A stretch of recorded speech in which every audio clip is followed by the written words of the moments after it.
Hello, Internet. How is everyone doing tonight? It's been a couple of weeks, but we're back. Challenge Accepted is back for our Saturday night shenanigans. Yay! How have you all been? Good? I'm Doing awesome. great. All right. Glad to hear. Glad to hear. There's plenty in the chat. Alrighty. A couple of quick things to get out of the way first. Number one, thank you everyone who's watching this video or has watched this video or will watch this video. Thank you to the community. Thank you to the moderators. Thank you to my cast for hanging out with us on another Saturday night. Hopefully it'll be enjoyable. I figure I owe you guys, do my best to owe you guys for the last couple of weeks, but somebody scheduled a con last weekend and it was like a big kind of gaming thing, so Yeah, I don't know why that would be more important than this, but I you know it's a con. I mean, we'll see how it goes. It was a lot of fun though. It was a lot of fun. Play. But we'll get to play some more, do some more things. Yep, switching the music over now. Previously we were listening to Stream Beats. Now we're switched over. We're doing Sirenscape. Sirenscape has got a lot of background music and soundboards you can use for your tabletop experience. Go check out sirenscape.com for more information. A couple of things. Tomorrow morning at noon, 12 noon Eastern time is Sunday with Scoob. We're going to work on that ogre zombie I picked up a few weeks ago. Not sure what I'll paint next. Comments, suggestions are always welcome. You dive back into the Warhammer stuff, get to do some more of the Reaper stuff, or go buy some more WizKids stuff to paint. The options are there. So on Tuesday night is Scuba and the Rye, 9 p.m. here on this YouTube channel. And Saturday afternoon, now it's afternoon now, at 1 p.m. Eastern is Shadow Watch, the live D&D experience. If you're enjoying the content, enjoying the video and whatnot, be sure to hit the like, hit the subscribe, and hit the little bell notification so you can be notified when more videos come out on this channel. And if you're watching the game and want to influence the fate of the party, there are ways to do that. Check the description below for a link and the options right there for what you can do to influence the party. Have had quite a bit of wild magic for Shadow Watch, and some of it has been rather exciting, I guess might be the word. Turbulent might be another. They really, really like to give Shadow Watch a lot of wild magic, which I'm okay with because it doesn't happen here as much. All right. I know, heard that. You heard that. You heard that, Internet. She has issued the challenge. Will you rise to the challenge? I'm grateful. Bite your tongue, Pearl. Yeah. You should know by now that when I play my characters that are chatty, it affects me too. Okay. Well, they say we put a bit of ourselves in every character we create, so. Mm-hmm. It definitely brings out the chattiness in me when I play Pearl or Nebbit, yeah. And it brings out the mother in me when I play Karalee, so that's good. I like that. I don't know what it brings out in me. I don't want to talk about it. Oh, yeah, Sakura, that is a challenge, and we are challenge accepted. Challenge at all. Alrighty, okay, bad puns out of the way for now. Yes, and so you can check out the link and do those things, or if you want to do more support, best way to do that would be go over to patreon.com/scuba studio. Consider being a patron over there. There's some perks and benefits to that, and so we'd love to have you. Keep us continue to grow and evolve. I'm starting to work on my shop some more, so I should have some more things to kind of in the works. So I can't talk about it too much now, but they are in the works. That being said, let's get into it. Let's do our recap and let's see what happens next on Challenge Accepted. So, last we left off, it's been a couple of weeks, but last we left off, the party had decided to travel south to the town of Saltmarsh. Karalee had previous experience in the town, had busted up a smuggling ring, and wanted to continue down to kind of follow up on that. And there are plenty of rumors of other nefarious things or shady things or just downright dangerous things happening in that area. Along the journey, they took a stop at a nice little budding community with a little kind of traveler stop place. It's run by a halfling named Old Ma. It was quite an interesting experience. They went on a little dinosaur hunting, brought back some dinosaur steaks, and then continued their travel south. Unfortunately, the travel south, it was not the sunshine experience that we would think of. Instead, it's been raining. It's been pouring down rain for the last several days.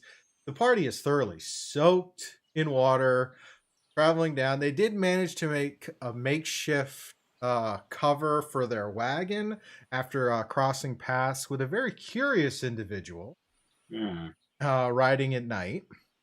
I remember I got his name right here. Nebestha.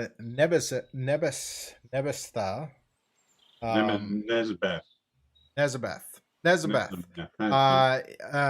Having an interesting conversation with him while he was traveling around. He's very kind of talking in kind of a he didn't give you all the information, but he gave you enough to question. So after that, it was continuing down. It's continuing their journey south, and then coming across a rider who was rushing up to warn the local farmsteads, words and things, farmsteads about recent giant attacks. There have been many attacks from giants. Not sure what's provoking them, or just the stars have aligned and things are just getting crazy here on the coast. While they were chatting with this rider, they were ambushed or attacked from behind by a not quite an orc, but an orc with an Ogden, so to speak. It's a more powerful mercenary type of orc. The party managed to kill him and revive the rider, who had taken a nasty fall and was on the verge of death. In searching the body of the Ogden, they found some very nice armor, and they found a document. None of the party, unfortunately, is able to read Orc. However, the rider that they had saved had a rough understanding of Orc to be able to read it, and essentially, in reading the letter, it basically was describing that the Ogden was being tasked with hunting down a half-elf and dispatching the half-elf. And that is where we left off. I don't see half-elves around here. We will, as we come back into things, the party is still standing there in the rain. Over by their wagon, the rider is there looking over the parchment. They're have stripped the armor off the Ogden and are situating the armor inside of the cart. What would you guys like to do? Is that the only description that's in the note? It just says, from what we can read, just says looking for a half elf. From what as he's reading it, he's talking about it's talking about hunting down a half elf and a group of people that were traveling with the half elf. He some of the words he can't quite understand, but it is a group of 4 or 5 individuals with including the half elf that were last seen traveling south. Well, it seems pretty obvious to me that it's not talking about any one of us. So let's just keep on going. Yeah? Yeah, I'm sure he's not talking about you at all. So I mean, you're I'm half elf, aren't you? half the time I am, half the time I'm not. There we go. Then he's only half looking for you. That's right. Do you think it might be Ellery looking to settle the score? Maybe. And the only reason I can think that it would be just you is that I'm not sure that she has too much of a description of us, and we didn't see her that much. Right, right. Enough to describe us very well. Well, I'm sure there's lots of half elves on this front. That's probably true.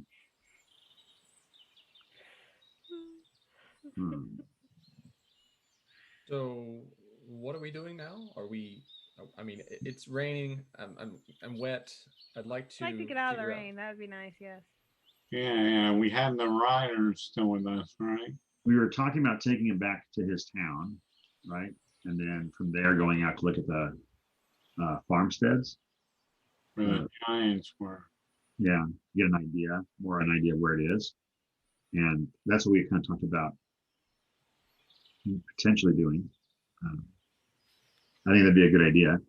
Take him back home and then from there branch out. How far is that backtracking? He was actually making his way kind of northeast of your position to to warn the farmsteads of a recent giant attack to the south. Okay. So it's not that far away to the homestead. It's a few miles. Yeah. Probably about 5-10 miles from your current location. If I remember, so he was coming up the road and the attacks were maybe off.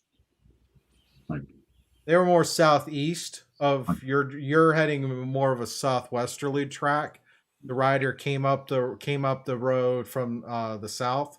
But he said the giant attack was probably about 10 miles to the southeast within the last day or so.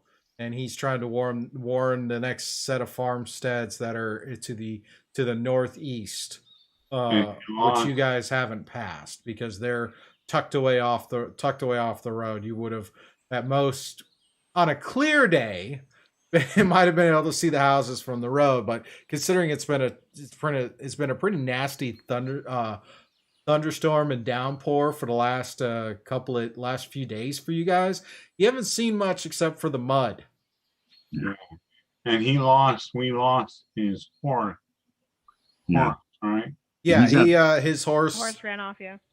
When he was first hit with the hit and was kind of slumped over, as the horse galloped away, he was still caught in the stirrups, so he was kind of dragged along the ground until he finally came loose of the stirrup and was in a crumple heap in the mud, while the horse just ran off. I wonder if we can find the horse a little ways back and send him on his way to complete his warning. I'd say let's head towards the village that he was going towards, and if we happen to find the horse, great. Yeah. Otherwise, just carry him on his way. Yeah, that or I can try some magic and send him back to his village. I mean, I haven't tried it before, but I'm sure it'll work. You disappear here and you stand up here. It's fine. I think that'd be that would be impressive. It would be, but I don't want you to strain yourself. I'm sure that would be very taxing. Yeah. This whole Ellery thing has got me a little flummoxed, I think. Yeah. You should rest. Just take it easy, and we'll handle everything. I'm not sure where I got that idea from, but we're all joking around. But at that mention of what Nin just says, I actually stopped and I put my hand on Nin. I say, Nin, I said, Ellery won't touch you. We've got you. Don't worry about it. All right. Yeah. I get all serious for just a second, and then. Yeah, thank you. I know you'll help me out, Karalee. All of you will. So then, of course, you're part of our group now. That's right. You're part of my little clan. All right. Let's head out to the obviously this guy knows where he's going, so we asked him to kind of help us guide us out to that direction. I turn the cart that way and we head off. Well, he accepts the help, climbs up into the wagon. Who's going to do the driving? Oh, I can. Maybe transport is my thing. I listen to him and I say, sure. And I say, oh, wait, hold on. Look at that stick. And then I just keep going. Oh, I forgot. I took a picture of my stick. Out of character. I took a picture of my stick, but it's not loaded on my computer yet. All right, so ask him to kind of guide us which way to go. You gather yourselves up. He gets in the cart with you, and you guys start heading toward the next farmstead. A couple hours pass. Go ahead and give me perception checks. It is rain because of the rain. It's going to be a disadvantage, though. I hide under my tarp again. I know I'm all soaked, but can I hide under my tarp again? You certainly can. Yay! You're less soaked. No. Disadvantage. That's a 10 for me. 16 for me. 9 for me. All right. My passive is better than As you're progressing on, you do notice that as you're going, Karalee, you kind of faintly, because you guys are all kind of looking for this guy's horse as you're going, and just faintly in the distance, there seems to be a horse just kind of standing there, rather kind of just soaking wet. I look and I say, Pearl, how good are you with horses? Oh, I think I'm pretty good at horses, so I could try. So I point and I say, look over there. You're way faster than I am. Sure, I'll go after that. I wonder if you could like try to sneak up on the horse and yeah, I like that idea. But make sure that it's empty, unoccupied. Yeah, I could totally go after the horse. Make sure it's not a centaur.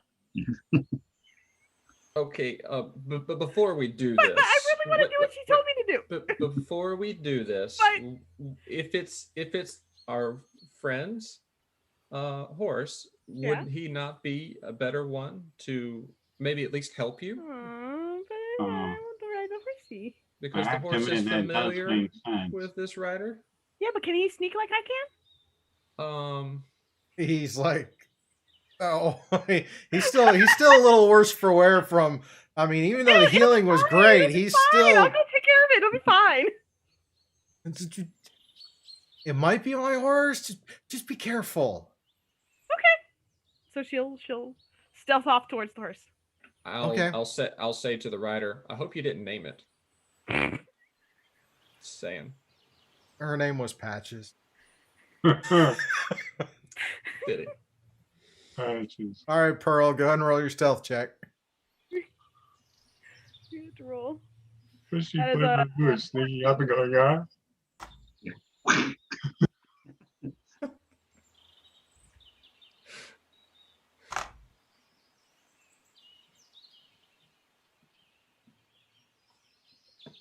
That was a 14. Okay. Yay, heavy rain. All right. So you get you start getting close to the horse. The horse is about 60 or so feet off. So it's just, even though it's daytime and visibility is kind of limited, it's just kind of at that edge from what you guys could see from the cart. So as you get closer, you see the horse is standing there, kind of grazing on the wet grass a little bit. You can see it's got a saddle and all kind of riding tack. Mm-hmm. So a good chance the horse is with not sure if there's a rider or where the rider is, anything like that. So as you kind of get up close, go ahead. What are you going to try and do? Me as a player wants to look around and see if this is a trap, but I really think Pearl is very excited about this horse right now. So what would Pearl do in this situation? Pearl would work her way up to try to get a hold of the reins and try to comfort the horse and stuff like that. All right, go ahead and roll an animal handling check. 19. All right, so you're able to get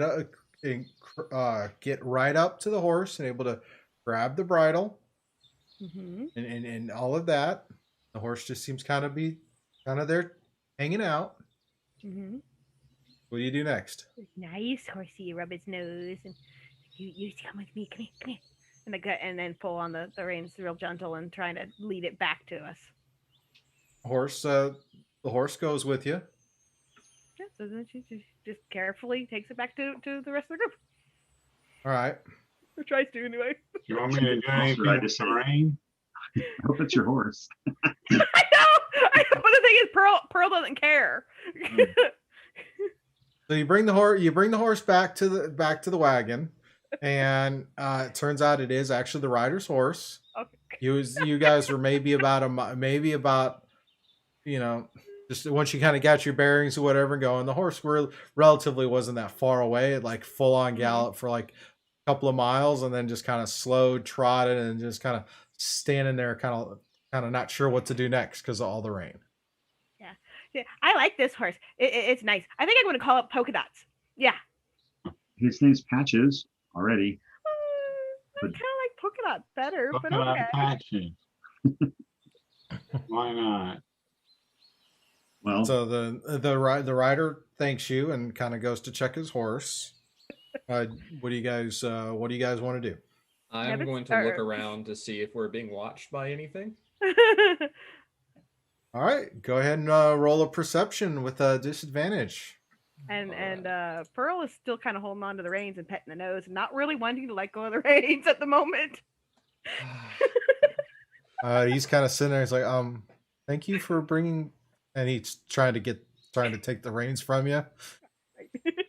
I'm just gonna be shaping a big water puddle.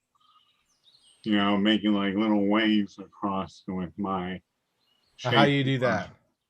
I'm gonna use my shape water cantrip and just make a big find the biggest water puddle and start playing with waves and swings and everything else. All right, so you cast shape water, and what do you make the water do? I make it splash and just kind of go up and over its bank of the water, maybe make a bigger puddle somewhere else. Cool. It does that. It kind of goes against the heavy rain hitting on. You see it kind of do all these cool things, and then you start to feel something else happen in your energies. Go and roll a D100 for me. Oh no! D100. All right.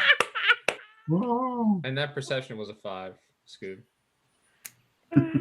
It's really raining. Does it look like there's going to be a break in the weather anytime soon? Give me a nature check. Nin, what'd you get? That is a 30. Straight up 30. Straight up 30. Hopefully no fireball. So as you guys are watching, Nin sitting there playing with this big puddle in the road, and as he gets it and he gets the waves to kind of go and it crescendos into kind of like a fountain, and as it comes down, Nin vanishes and reappears 60 feet away. He can make that work. He really can do that. I told you so. What I happened? stand corrected. And all my limbs are still intact. See? Trying to kick up my legs. The rider is just kind of looking around like, okay. He's still trying to pull the reins from Pearl.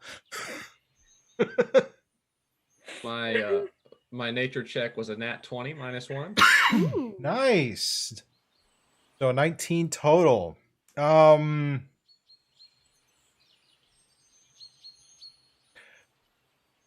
Yeah, actually, as you are looking about, you're noticing that in the distance, it's very kind of faint, but the rain is starting to taper a bit as the storm front passes. You imagine you still probably got about 10 hours or so before the rain starts to really lighten up, just based on watching the clouds moving across and the speed at which they're moving.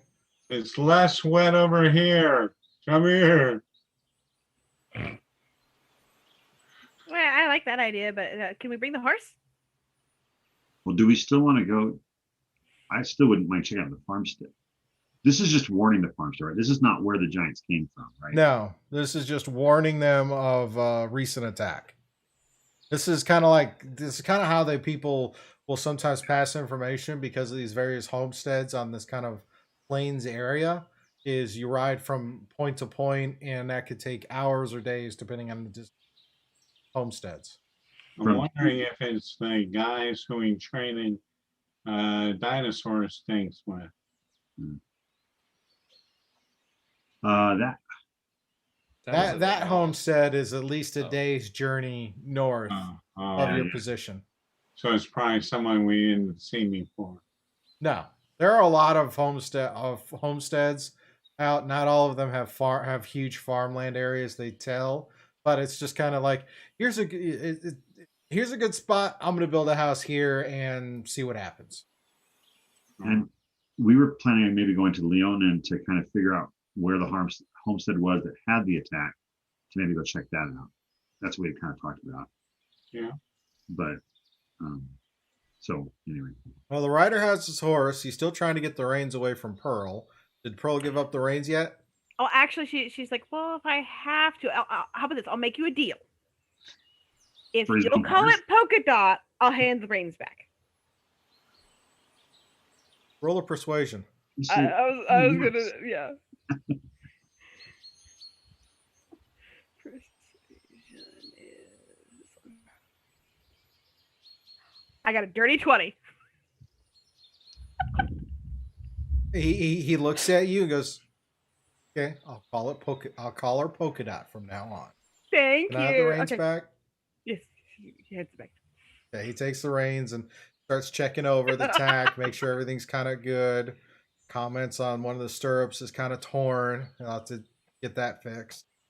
Is there anybody in town we should talk with to find out information about where the attacks were? Is anybody that's in charge or anything like that?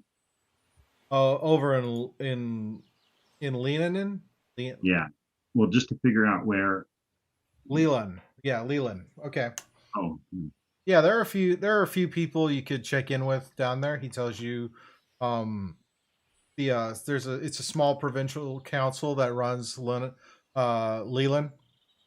Oh, I think I put the wrong name of the town down. That's my fault.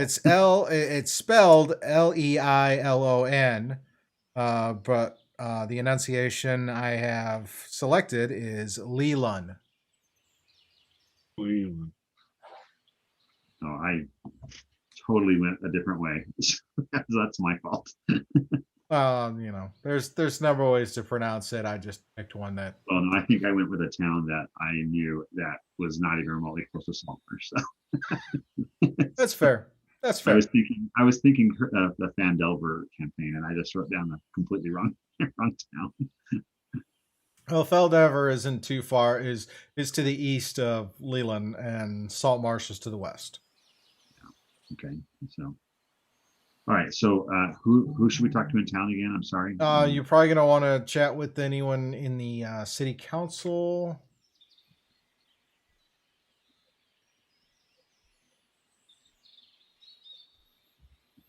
Unless he could tell us from here where the farmstead was, that might be harder though. He'll let you know. It's from where you guys are. It's between 5 and 10 miles. South along the road and off to the east. So it's a few hours ride. Do you need our assistance in getting to this homestead up here, or no? We're most of the way there. I think I can get it. If you guys wanted to, I appreciate you guys saving my life. It's kind of really weird that attack and that arrow coming out of nowhere. I hope that it was random. I doubt it though, so I would be very careful. I guess. It's stranger things have happened out here in the wilds. Would there be anyone in this village that you could think of that might be able to interpret this note that we have that's written in some orc dialect? There might be. You're probably going to want to check in with the. You're probably going to want to go and visit the rum well. It's one of the taverns. There's an adventurers guild that's kind of housed there. They might have somebody there who could read. That was kind of, I used to hang out there a lot, and that's kind of how I learned a little bit. And there are some words here I just don't recognize. And had you heard of anything like this before, where some half elf was being targeted, or a group of half elves? I mean, I've heard of bounties before. I mean, bounty hunting is pretty lucrative. Some of the members of the Adventurers Guild in Leland kind of moonlight as bounty hunters. It's good money. Do you think it's possible that we might run into some unsavory folks that might? Like I said, bounty hunting is good money. Not necessarily the most honest trade, depending on who you talk to. Understood. Yeah. I'm thinking maybe we won't want to go to Leland. I'll follow you guys wherever we're going, but I'd like to go to places I haven't been before. Yeah. Well, any of you have any other questions for this rider before we let him? That was the biggest thing I had, so that's fine. I'm good. Well, good luck to you. Good luck to y'all. Hope you find what you're looking for. What about the giants? Did you see them? I've seen giants, and there have been a lot more activity of giants in the area. I mean, some of them seem really kind of random. Others seem to be looking for something. I'm not sure what. Did you see these particular giants? No, I didn't see it. It was like the attack happened, and I volunteered to ride up to the next farmstead to let them know. All right, and there was more than one, or there have been multiple. There have been multiple sightings. I mean, the mountains. Some of the mountains near here have giants living in them, so there could be a whole tribe up there. And it's not uncommon for them to descend and wreak havoc and to find stuff that they want. All right.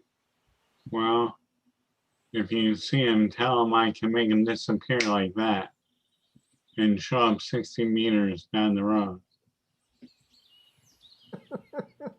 Do you teleport yourself? I do not. Okay. Not this time, especially since I can't do that. Yeah, it's like that's impressive. For fourth level character. I'm going to just say, let me check your bandages one more time, and I just kind of do a look over, make sure they look good, and then I'll send him on and then he can do what he wants to do. I just check he has some bruising in some of the spots, but a lot of the major wounds and breaks have all been healed by your magics previously, so he definitely is going to look like he's going to need a couple of days rest once this is all said and done. But he mounts up on the horse and starts to kind of walk off in a somewhat trot, but you can kind of see from his posture that he's trying to take it easy as best he can. And he's a human? Yes. All right. Well, do we want to go try to find that farmstead or just, I guess we can try it. It's on the way, and if we don't see it, we'll just go to the town and see if we can get better information. The farmstead with the giant. Yeah. Yeah. Okay. I think that'd be a place for us to go. All right, so you guys make your way based on his directions. Go ahead and give me a survival check. Whoever's driving the cart. Survival, huh? Okay. It's not my. Oh, but I rolled a 19, so that's 23. So. Nice. So you're able to kind of find the way and come up, and after a few hours, More like 3 or 4 hours. It's getting late in the day for this particular day of traveling, and you come up on the remains of a farmstead. As you come up in there, you see there's a couple of small structures, like the main living house and a small little like stable or kind of a shed or barn, and you see there's a whole several chunks missing out of the main house. It looks like the roof has been smashed in. One of the walls has been kicked in. The barn is in a pile of debris. Any of these big enough to hide a giant behind? No. Do the debris and the ruins, are there any particular huts, houses that seem to be more significantly damaged, like they were targeted? The barn seems to be the one that took the brunt of the damage. Okay. All right. And as you come up, because with the rain and the fact it's getting to be dark, there's a small little light in one of the windows of the main house. It's the stuff where the part of it that isn't completely crushed in is there's a small light in the window. Maybe we should go check out and see if anybody needs help. Absolutely. So we'll park the cart and then maybe head over to the house. And when we get to the entrance of the house, I want to use detect thoughts to see if there's anybody in the house. It has a 30-foot range. So you cast detect thoughts? Yeah. Okay. You cast the detect thoughts, and what's your spell save DC? It is 14. You get as you kind of do the thing where you're trying to reach out. You do feel a consciousness, and you just get a little bit of information. There's feelings of grief. Feelings of sadness. But when you try to get a little deeper to get a name and stuff like that, you're blocked. Can't get any further in. And roll that D100 again for me. Oh, yeah. I gotta be careful these days. Is it all magic? I don't even know. I'm asking. Yeah, it's all magic. The way I do wild magic is any spell cast that is not a racial ability or a magic item. Okay. All right. The good news is I can still heal you guys without having to roll. If it's a spell you're casting, then it will affect. Yeah, except for the one spell. So. What did you get, Ned? 5, 59. 59.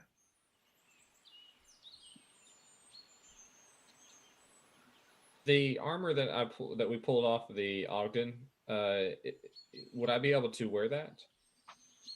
Roll an investigation check on that, and then you regain your lowest level spell slot. All right. Nice. A lowest level spell slot. A singular. All right. That's good. That's good. I like that.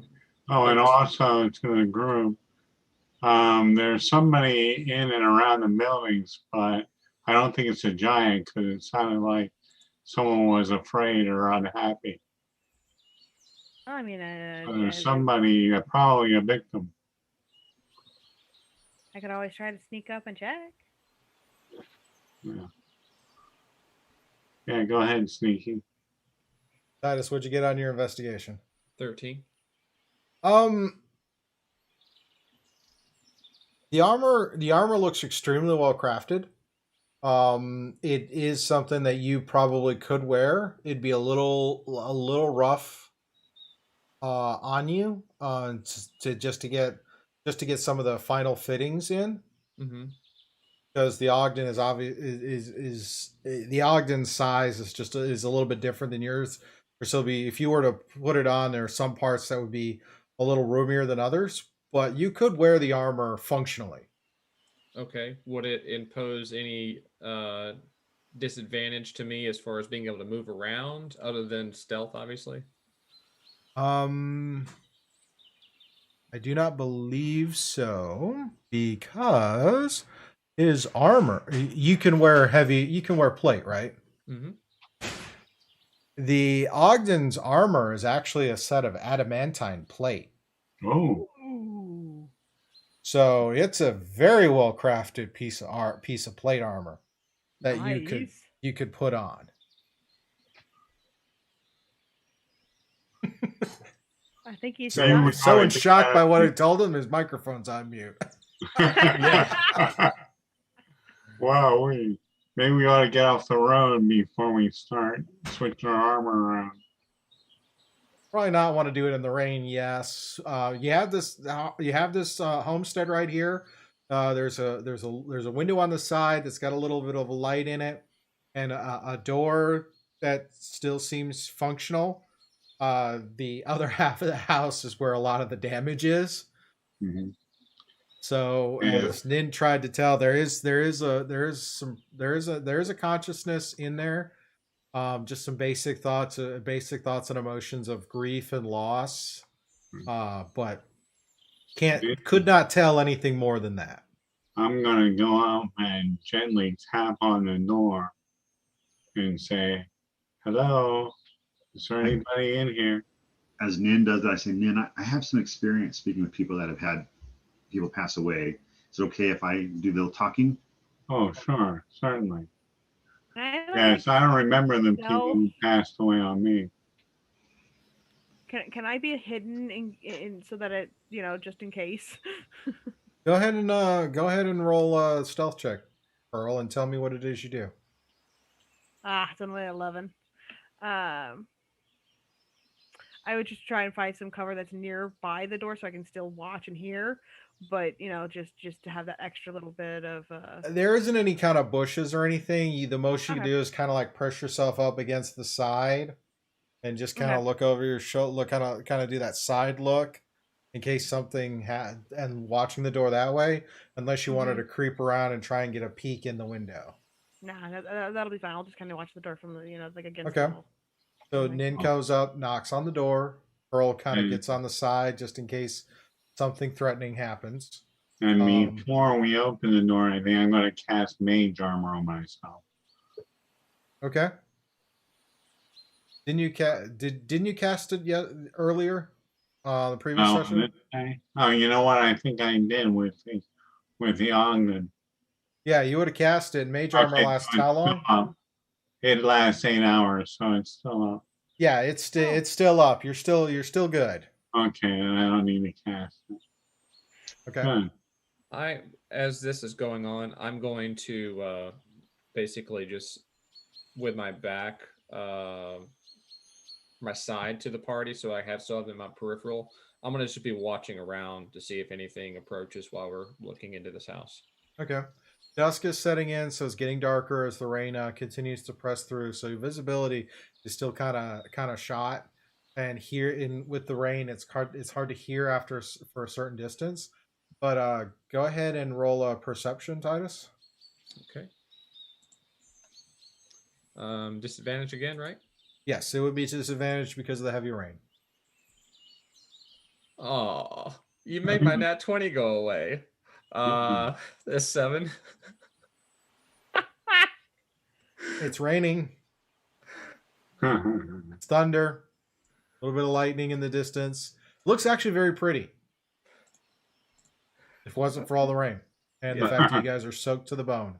Yeah, I'm just kind of looking around, enjoying the pleasant beauties of nature, oblivious to whatever else. For some reason, it feels kind of nostalgic, and for just a slight twinge of homesickness, ever so slight.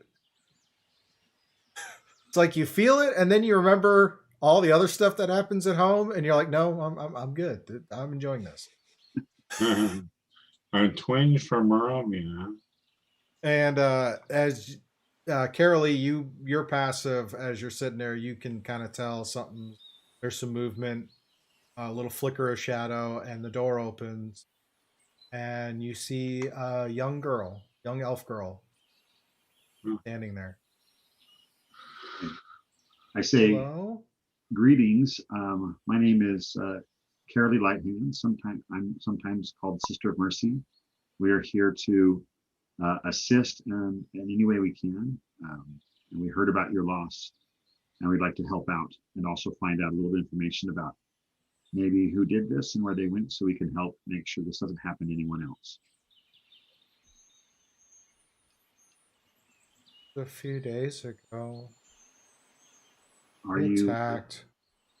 But you should probably talk to Papa.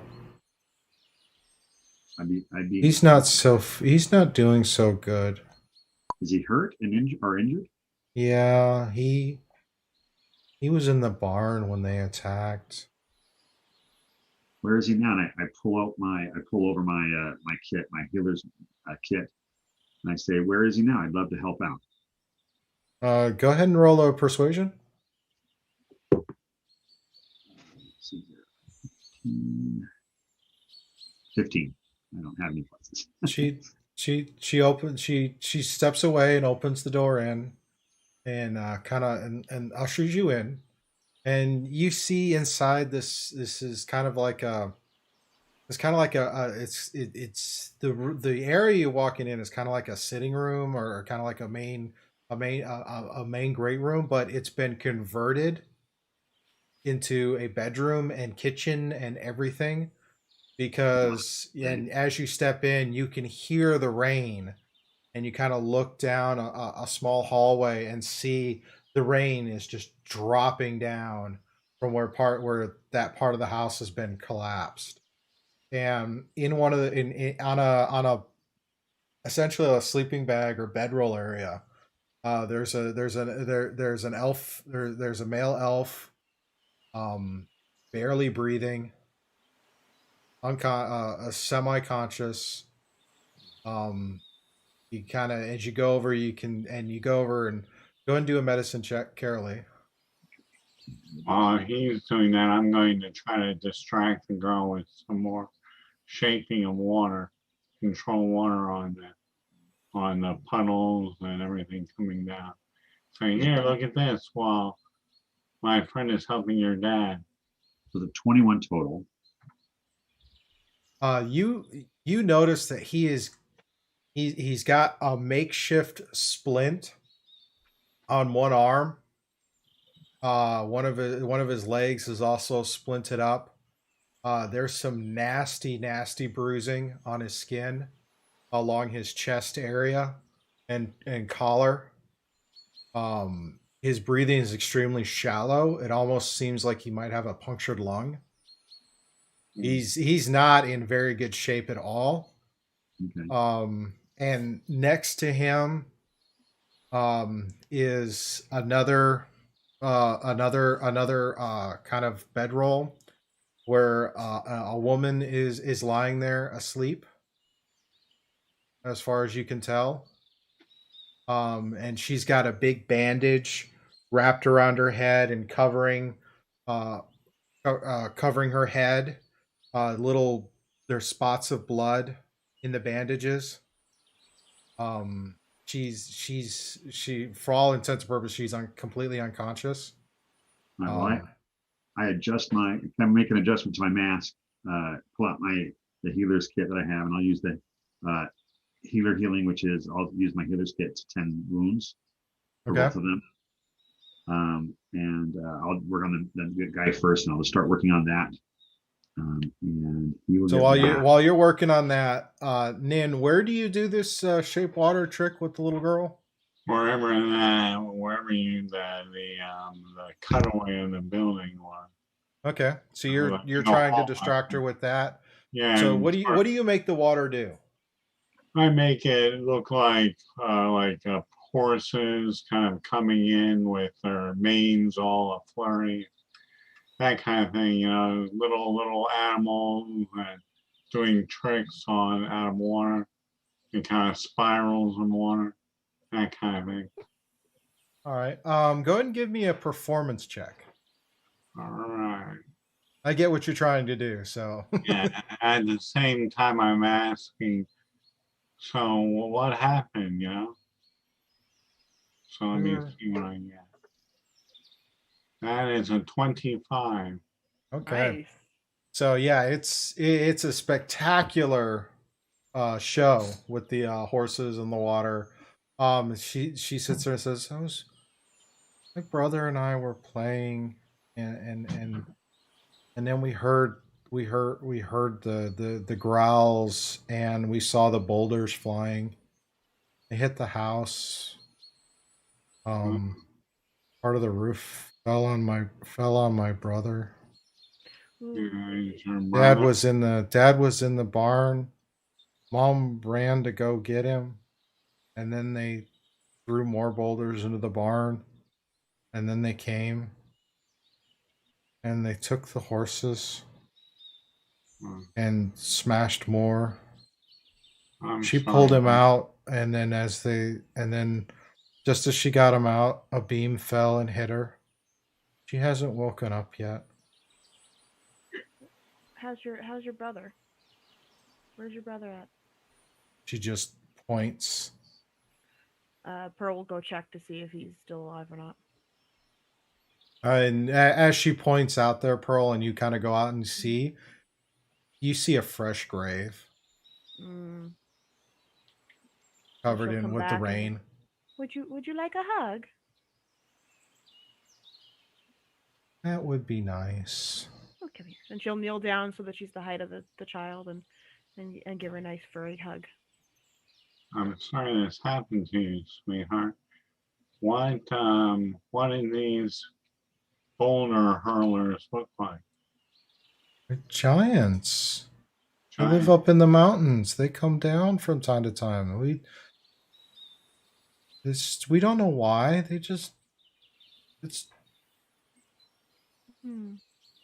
You said this happened about 2 days ago? Yeah. So they're not around anymore that you know of? Haven't seen them. When our farm, one of our farm hands was away, and he came back. And when he came back, he said he would go and warn the next farmstead to make sure they were aware. Was he riding on a horse? Yeah. Okay. Pretty horse. He called Patches. I think we saw him. He's okay. Is he okay? Yes. That's good. Yeah, Overall, you get the feeling that she's really kind of in shock, but she's opening up a little bit more because of the display. Right. Karalee, as you're working with the medicine, you're using your healer's kit to treat the wounds. So it's the able physician. Okay. So he gets back 9 hit points, and I work on her, and she'll get back 8 when it's time. But and that's 2 of my uses. So as you're doing this, you're starting to, and you're treating everything, and you're pretty confident in the fact that you notice that the splint was really crudely set, and you're able to go in there and reset the arm to where it's in a better spot. You can reset the leg. Working through, you can kind of identify, he did have some broken ribs. And you're able to kind of work some of that to get him in a better spot.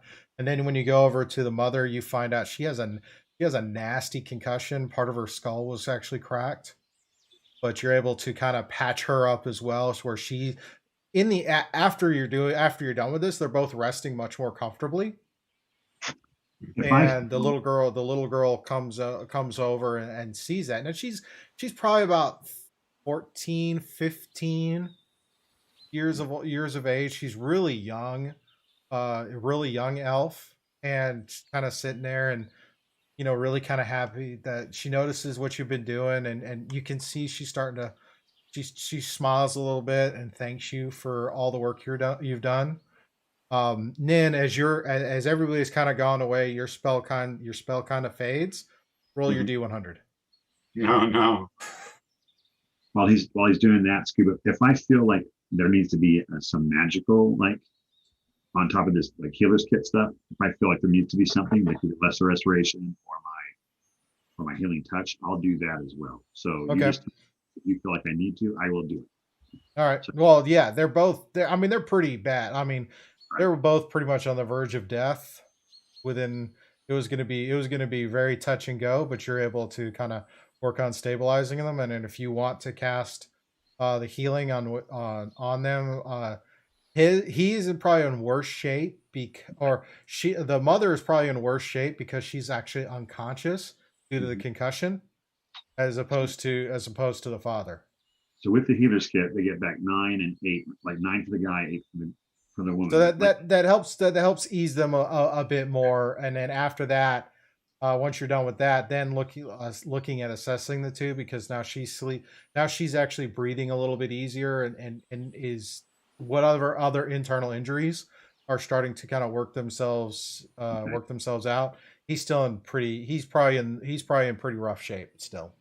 I'll ask Titus. Titus, are you inside? Or are you still working on your armor? Sorry.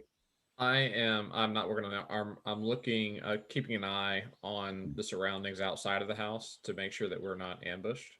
Yeah. So he's unaware of what's been transpiring inside. Nin, what'd you get on your D100? 75. I'd probably be staying. I feel I know that one. Yeah, me too. I'm worried about it. Oh. As you kind of finish weaving your magic with that, and the little girl has gone back, and you feel the spell fade, you notice that your hands start to glow, and the glowing kind of all across your body as you start to emit a bright light. Huh. Excellent. Oh, good. I needed that. Need to see this. I'm not paying attention. While I'm being lit brightly, as I look at the woman's crushed skull, and then starts feeling his own skull, and is kind of very quiet, even though he's lit up. Nin wouldn't necessarily. He might know because he's had the injury, but unless Karalee gives you a physician's report on their injuries, she just has a big bandage around her head with blood in a couple of spots. Right. Titus, while you're standing outside, you're just in your peripheral. Yeah. You're noticing that in the back half of the house where this big cave in is, there's a really bright light all of a sudden. Mm-hmm. And you see that light kind of move through the house. Man, what are you doing? Pearl, you notice it too after you kind of look at the grave and see kind of what happened and come back. You see their bright light walking through the house as well. Mm-hmm. Ning kind of says to the little girl, he says, I'm not a healer, but take this light and use it to heal yourself. And puts on hands on the girl. Just because why not? All right, Titus, what do you do? What do you do? Are you still trying to search outside for anything? I'll do a quick search of my immediate surroundings, and then kind of back my way up to the house to see what's going on. Everything looks kind of quiet with the storm. I mean, there's nothing. There's no. You don't get a sense there's any threats nearby other than just the water and the rain and the thunder and whatnot. So you step inside and you see Karalee working her physician skills, trying to help them out. You can tell from their injuries, they're pretty rough. You guys actually came at a very opportune time. I'd probably stick near the little girl, keeping her comforted and stuff. I look in Titus, I say, hey, it's me with the light. I'm aware.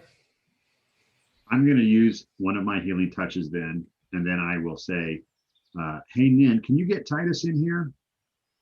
Yeah. Come on, All right. Titus. Who are you doing the healing touch on? I'll use that healing touch on the guy because you said he's Okay. worse. So you go and you do the healing touch, and when the magic fades, he's breathing a lot easier. You have a good feeling that your magic has restored the lung and the ribs to where he is now breathing a lot easier. In fact, he's breathing noticeably easier and resting a lot better. And you have the last one, so give me that D100.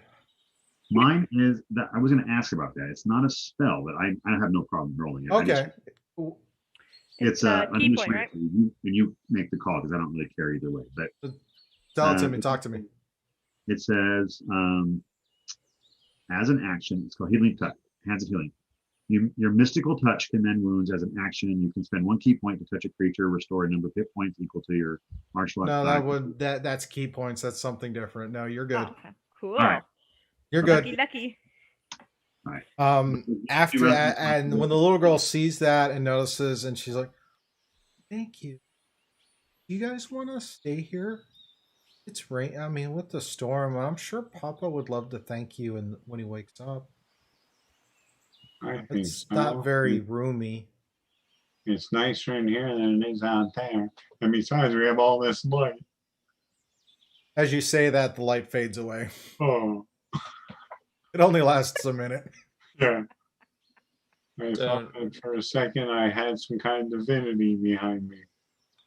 So now that Titus can see, he walks into the room where Karalee was looking for him.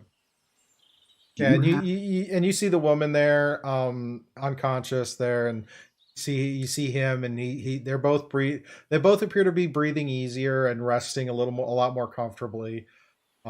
Just looking at their injuries and what Karalee has done is they were in some pretty rough shape. And given what you guys saw looking at the farmstead, from what you could see in the evening light with all the rain,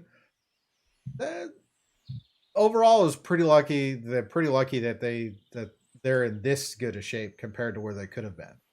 Right. And you've seen a lot of horrors in Barovia, so this is like it's Tuesday. Mm-hmm. Yeah.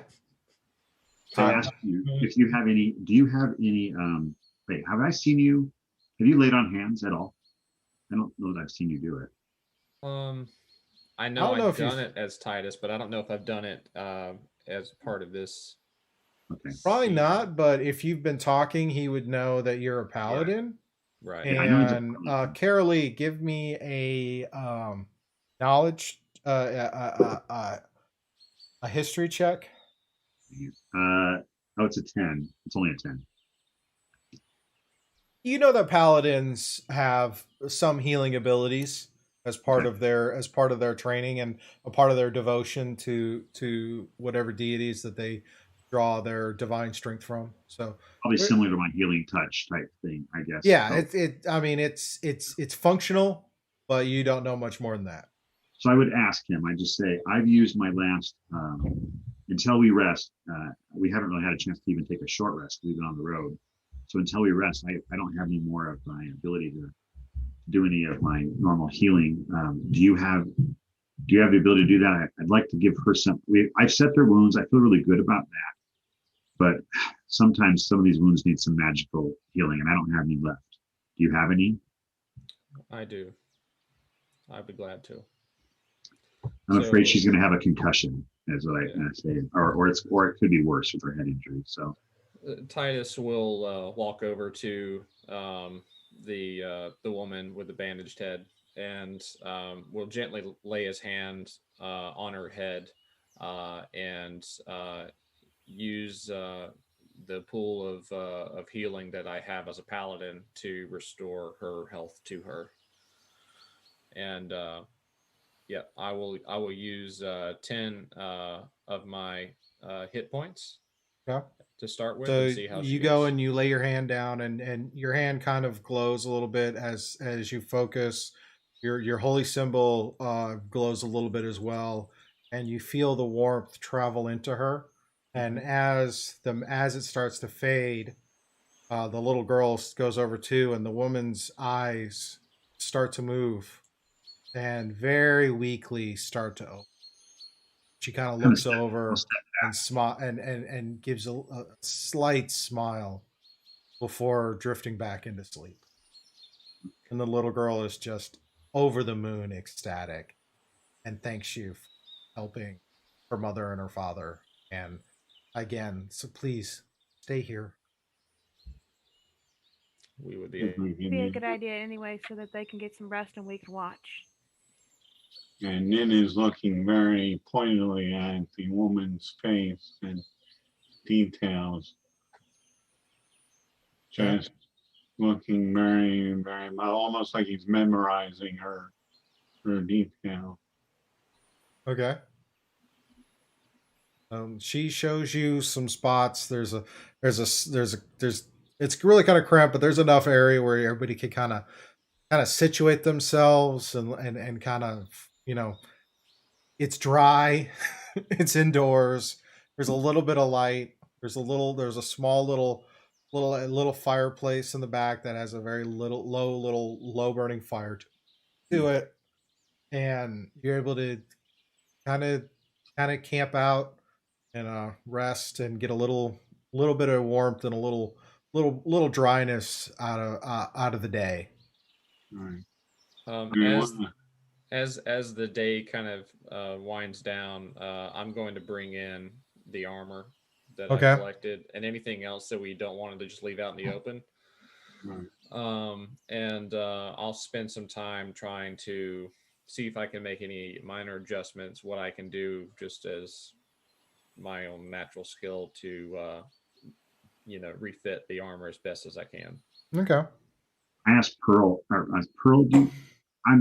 just a little bit spent from all that work. Would you mind taking care of the horses for us? Sure. I'm okay with that. I like horses. Yay. So she'll go out and you can rename them if you want to.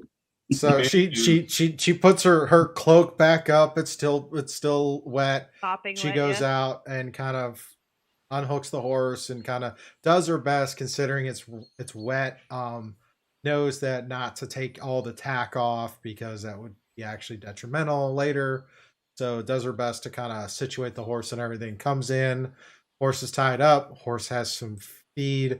There's a small little lean-to area that can kind of bring the horse in, so it's a little sheltered for the night.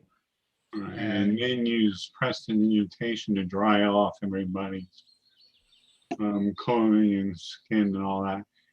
And then he starts going through his bag. I wonder what we have for food here. I mean, I have these are rations and dinosaur steaks and this looks like something I used to wear at the circus. I think it's a costume kit. That's not useful. And let's see, I think we got some dried fish. Any of this sound appealing? I'm okay with some more dinosaur steaks. I like those. They're yummy. Yeah. Fish is good too. I like fish. Then give me another D100 because you cast prestidigitation. Oh no. I keep on forgetting about that one.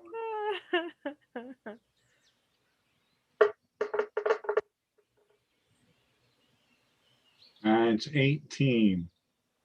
And I said, if you fireball this place, it's over. It's over. So, as you're sitting there, you're all watching. Even the little girl is sitting there watching, and you all kind of notice something at Nin. As he's sitting there running through this list of stuff, you notice that Nin all of a sudden starts to grow a beard, like right before your eyes. I mean, this is like, it's coming down. It's like 2 inches, 4 inches, 6 inches. And then you notice the beard isn't hair, it's feathers. As he grows this big, full beard of feathers, and he is completely oblivious to what was happening until the little girl starts to smirk and laugh. What is it? Do you like dinosaur steaks, honey? Yeah. Pearl will probably come over that at the feathers. and have fun with the feathers. So she's like batting at the What are feathers. you doing? What's going on? I like feathers. Feathers are fun. Feathers. Nan, give me a Constitution save. Who's that? Nan, give me a Constitution save. Constitution save.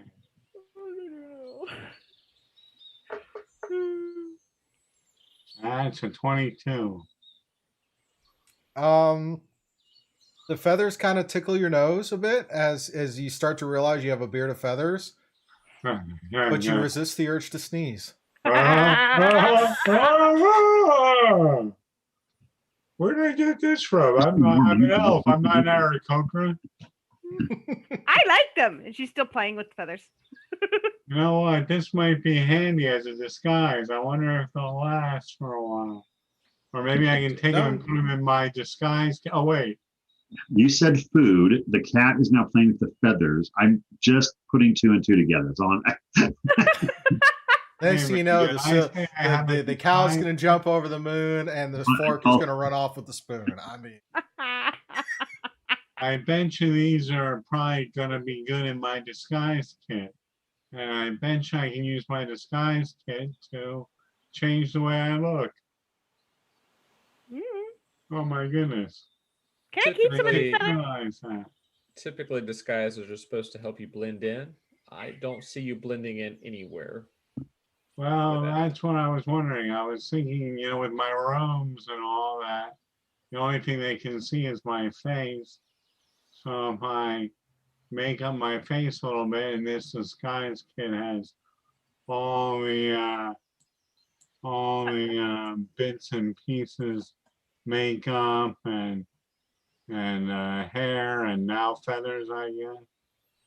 Apparently, I can spend 30 minutes to make a disguise that will require extensive changes to my face on it. So I'm going to start rubbing the ears with some makeup and change the face and make it look more like the woman elf, the female elf's face.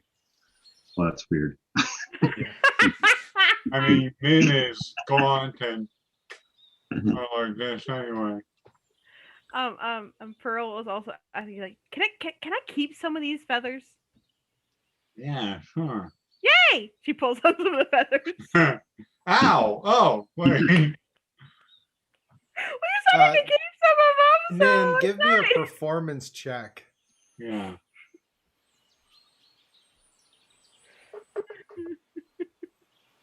That's a 19.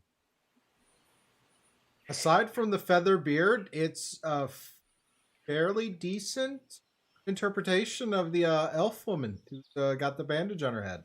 Yeah, and I think I'll talk like this when I'm gonna be her. What do you think? I will look over to the little child and say, "I'm sorry." You know, I'll be like, I'll come over and say, "Ah!" She's kind of giggling at the whole concept of him, and like, he's funny. You just let me know if we need to make him sleep outside. I'm just saying. Oh, come on now. You don't want to ruin my makeup, do you? She nods and kind of laughs some more at him. And then I'll go and start eating some dinosaur steaks. All right, so you go and you start prepping up some food. Or what else do you got? Titus, you said you brought in the armor and stuff and are trying to sort that out in a corner. Mm-hmm. Pearl, what are you doing other than picking feathers off of Nin's beard before he goes to start working on prepping up some food? Pretty sure she's pretty preoccupied by picking feathers at this point. She's trying to get as many as she can.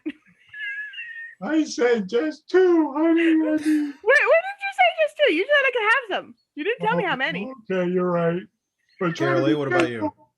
Oh, I figured. So after a little bit and kind of like, you know, shake out the cramps and everything in my hands after all that healing, whatever, I will just kind of start getting out some of the maps and try to dry them off to kind of mark down where we've been a little bit and and where this farmstead is in relation to the road, and I'll just kind of start just trying to dry off things and I can press a digitatum, can I? Sure. Wait, no. I don't want feathers. Oh, okay. I don't know where. All right. So for the sake of brevity and whatnot, you guys spend the next few hours doing your best to dry off things, make up a meal, keep checking on on everyone. Eventually, you all kind of drift into sleep, and that is where we will take our mid-session break. So we'll say thank you everyone for hanging out with us so far. We're going to take about a 10-15 minute break to kind of get up, stretch, refill our drinks, bio breaks, all those things. And then we will come back and we will carry on with our second half. All right. Sounds good. Yeah, Mirthful Mage. Yeah, it's a riot. Thanks for checking us out. Everyone else, stand by. We'll be back in a few minutes. Bye-bye. Become inspired by Sirenscape Online Player's massive sound library and weave your tabletop legends by building custom sound sets that bring your immersive world to life. Simply download the app to access the entire Sirenscape archive anytime you need epic sounds. The online player works perfectly alongside any virtual tabletop to bring your players together no matter where they are in the world. Broadcast your custom sound sets in real time with flawless audio quality to give them a game they'll never forget. Get the Sirenscape Online Player today at Sirenscape.com.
And we're back.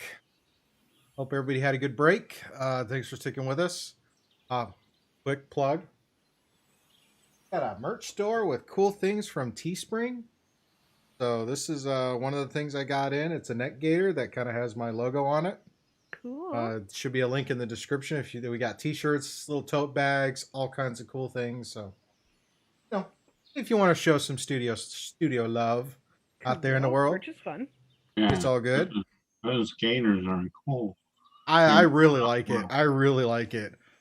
I could definitely see getting a lot of use out of that, especially if I could get back on the airsoft field. But that's a story for another day. Yeah. All right. That being said, it's the following morning. You guys are all kind of resting in the inside this little house, what's left of a house, so to speak. The sun, as the sun rises and morning kind of comes in, you notice it's a little bit brighter. And as you look out, you notice that the rain has tapered off to a light summer rain or a light spring rain. You can actually see the sun in spots. So, but the rain is much lighter. Full visibility is good, and as you're kind of going about. So, how do you guys go about your morning routines? Starting with Karalee. Well, I go outside like I do every morning and face the sun and do all the rituals I need to do, and for the morning lord, and spend my time doing that. And then I'll start getting the horses and everything ready if there's any time left. Oh, there's plenty of time. You're in no rush right now. Titus? I would look for an appropriate hillside around the village that I might go around with my arms spread out wide and sing that the hills are alive with the sound of music as I enjoy this nice, pleasant weather. So that's what I'll be doing with my morning. I mean, yeah, it's still raining, but it's not as bad as it has been. But yeah. You find there's a little hill not too far, and this isn't a village. This is a single homestead, right? Single family kind of area. There's a small hill. You kind of go up and kind of survey the area. Yeah, I'll use my perception while I'm doing this. yeah. Go ahead and roll that perception check. All right. Titus is often dizzy with perception. Well, he's got the hands out and he's just singing. Yeah. I mean, it's just the hills are alive. Yeah. Doesn't know where he learned the song, but he's singing the song. Yeah, that's right. It's so universal. My perception is on par with the fact that I'm spinning in circles. A 10. With a 10, you kind of look about. You do get a chance to survey this farmstead. There's a couple of kind of rough fencing that is damaged in spots. You definitely get a good look at the barn. It wasn't a very large barn. Probably something that would hold maybe 1 or 2 horses. Some other livestock would be around it. But it is just completely kind of smashed, and you can see the boulders. Now that there's more light out, you can see where the boulders came in, hit, and then kind of rolled and came to a rest. So it definitely does. It definitely looks like the place could be a lot worse. Mm-hmm. But the fact that there's 3 or 4 different boulders that don't look like they should belong in these parts of the area. Yeah. But it's fairly obvious to see as you kind of look about. Yeah. Are they as big as a head?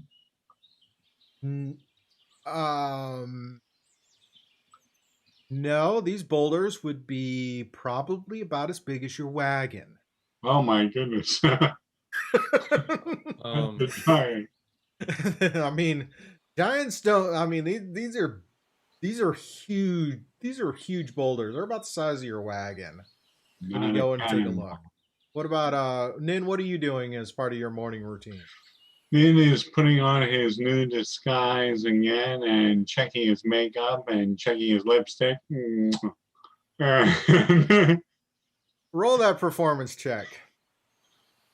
Making sure everything is in place. Performance.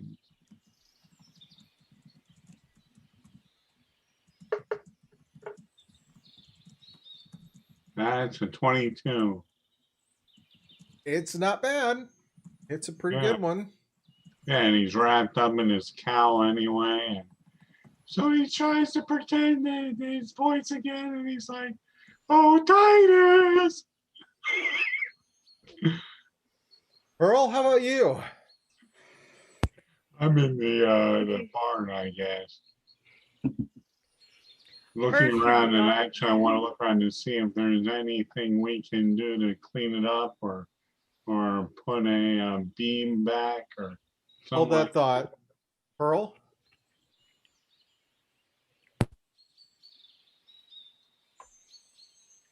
You're muted.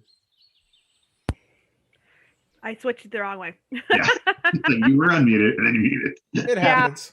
Because I did it multiple times. Because first of all, she'd be really excited because she sees light coming through the holes in the windows and everything. So she'd run over and be like, "Yay!" And oh, it's still raining. Yeah, but it's a much lighter rain. Yeah, but she still get wet. Yeah, she's still gonna get wet. Yeah.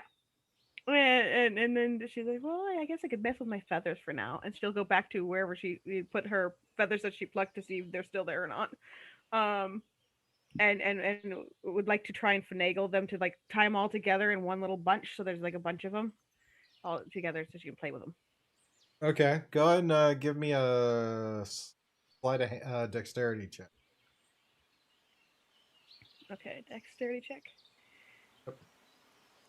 And that is that's a 9. Oh sheesh. You're gonna have to work on your small crafts skills, but yeah. So Nin, you were out checking the barn. The barn looks like it kind of needs to go ahead and roll me an investigation check as you look about the barn. Okay. Investigation. That's a 16. Structures and stuff like that are kind of interesting to try to figure out how they go, but kind of piecing together the damage on this, it's probably easier the barn is rebuilt. I mean, if you were to picture like a 2-story barn that has the hayloft on top, and the fact that because of the impacts into the roof and whatnot, it's almost like the whole thing, the roof caved in, and then the whole thing kind of shifted to the side and just. Yeah, so it's wonky. Yeah, it was. It's like dominoes. Yeah, it's not. There's salvageable material, yes, but it's going to take some time to rebuild that barn. Same thing when you take a look at the house. The house is a little bit better built, but it's going to take some time to kind of patch the roof and repair the walls that have been caved and crushed. Yeah, I would want to go in and talk to the parents in that household as soon as they're awake as well. The little girl gets up. She goes about her morning kind of chores, kind of cleaning up a little bit, and kind of sitting there. As you go in, and you can see both parents are awake. They're groggy, but they're both awake. And just kind of resting there, and there's a little bit of conversation between the daughter and the parents. When you come in, and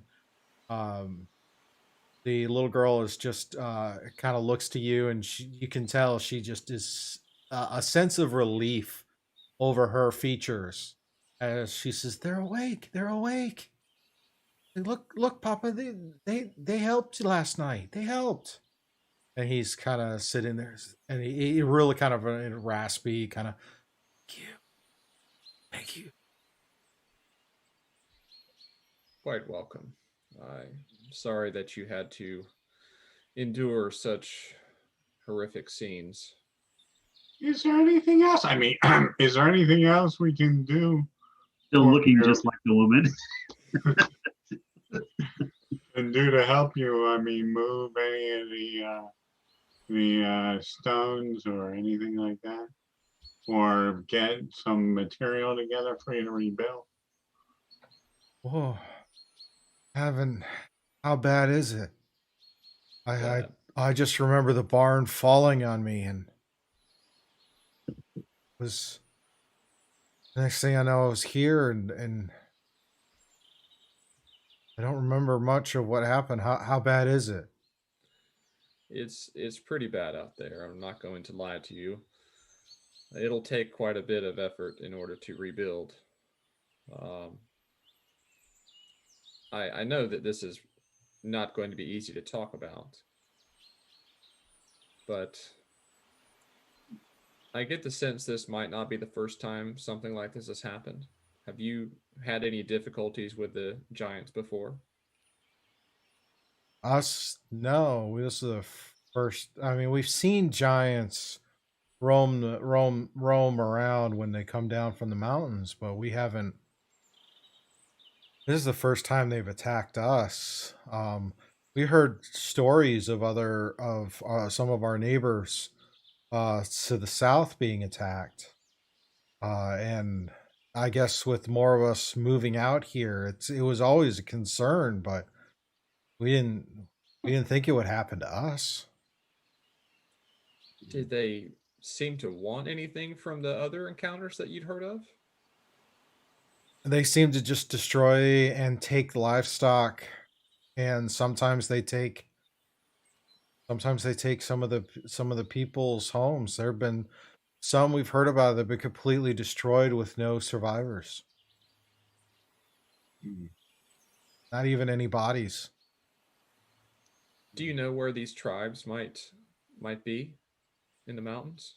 Probably up in the mountains mostly. There's been some rumors of some things driving them out of the mountains, not sure what. But this is just so much. After a little while, the woman sits there and she's talking to the little girl, and then you start to hear the little girl cry. And you hear it's like the mother was asking, "Where's your brother?" Waiting for that. And she you can tell she's really kind of struggling to tell her mother that her older brother is dead. Collapsed in with the caught in the collapse of the house. Noticing this, I'm guessing because I'm still in the house, kind of fiddling with the feathers, but listening. Can I get up and kind of tap the little girl's shoulder, like she doesn't have to say it, and lean into the mother and say, "Yeah, you can attempt to comfort, because the mother is just taking it all in, and you can see tears are forming on her at her eyes. Things are getting misty as the whole thing, and so you start to piece together that this little girl managed to bring both of her parents in, do her best to kind of, with a little bit of help, bring them in, and even not sure how, but has been trying to kind of try to care as best she can, while the ranch hand that you guys had met had rushed off toward the next set of homesteads. Scoob, is the boy in a grave, or is he? Yeah, he's in a grave. Pearl was able to see the grave in the dark where the rain was. It's very kind of makeshift. There's just a little bit of a marker and an area of disturbed dirt at the direction the little girl pointed. Not a very. It's a shallow grave kind of deal. It's like it definitely could be. A teenage, barely a teenager, and another young adult trying to do this with the best they could in the situation. Yeah, I'll try to actually kind of work on that. That's just what I'll be spending my time doing. Okay. A little bit more serviceable, and Yeah, totally get it. Do you think you'll be staying here, or are you going to move someplace else? at least for the time being. Oh, we can't afford to go anywhere else, so we're just gonna have to stay here and try and rebuild, and see if we can see what we can do for assistance. But we're unsure right now. It's got to get out and see how bad the damage is first. Will others around you be able to help at all, or? Yes, once I'm sure we've all pitched in and helped each other before. Okay. Well, I mean, Nope, we know that's- that we have to.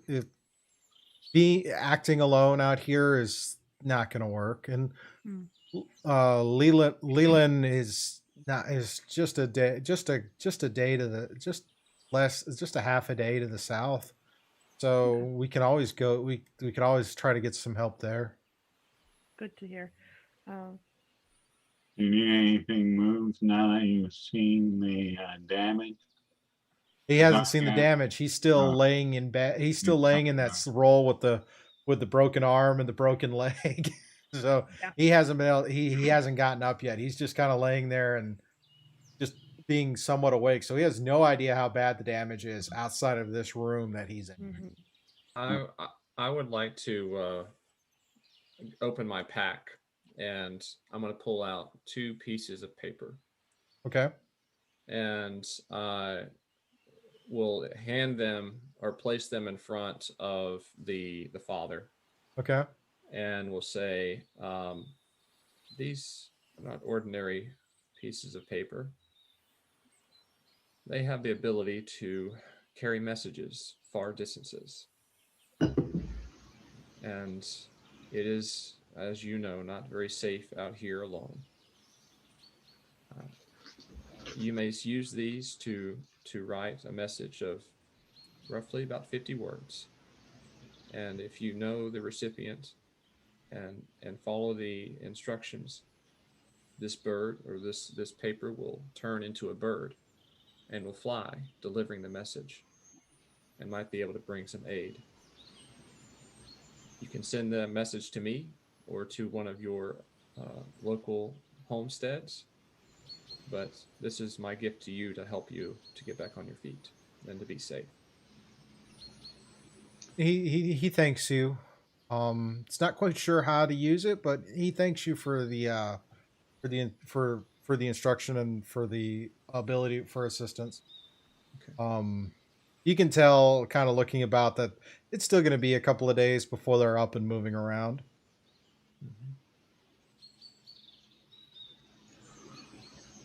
Yeah. I don't know if they'll be able to tell us what they need for help, but if they ask us, I can always cast enlarge upon 2 of you to try to lift some of the beams. I'm talking to Titus. I'm sorry. Yeah, I mean, pretty safe bet looking at the fact the little girl was like in her early teens, and even for elf standard, that's really young. Yeah.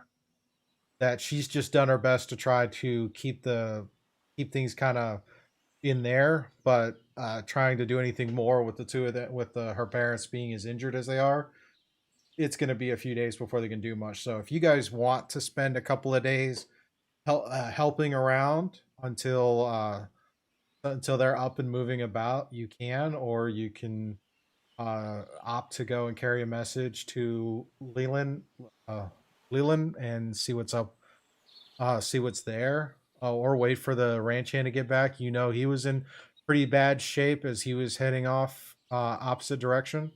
You're not sure how long it'll be till he comes back. How far is Leland again from here? Leland's about a half a day's ride. All right. Well, I hate to say this. I am like going against everything I believe as a human being playing this game for 40 years. What if a couple of you guys stayed here? I know. I know.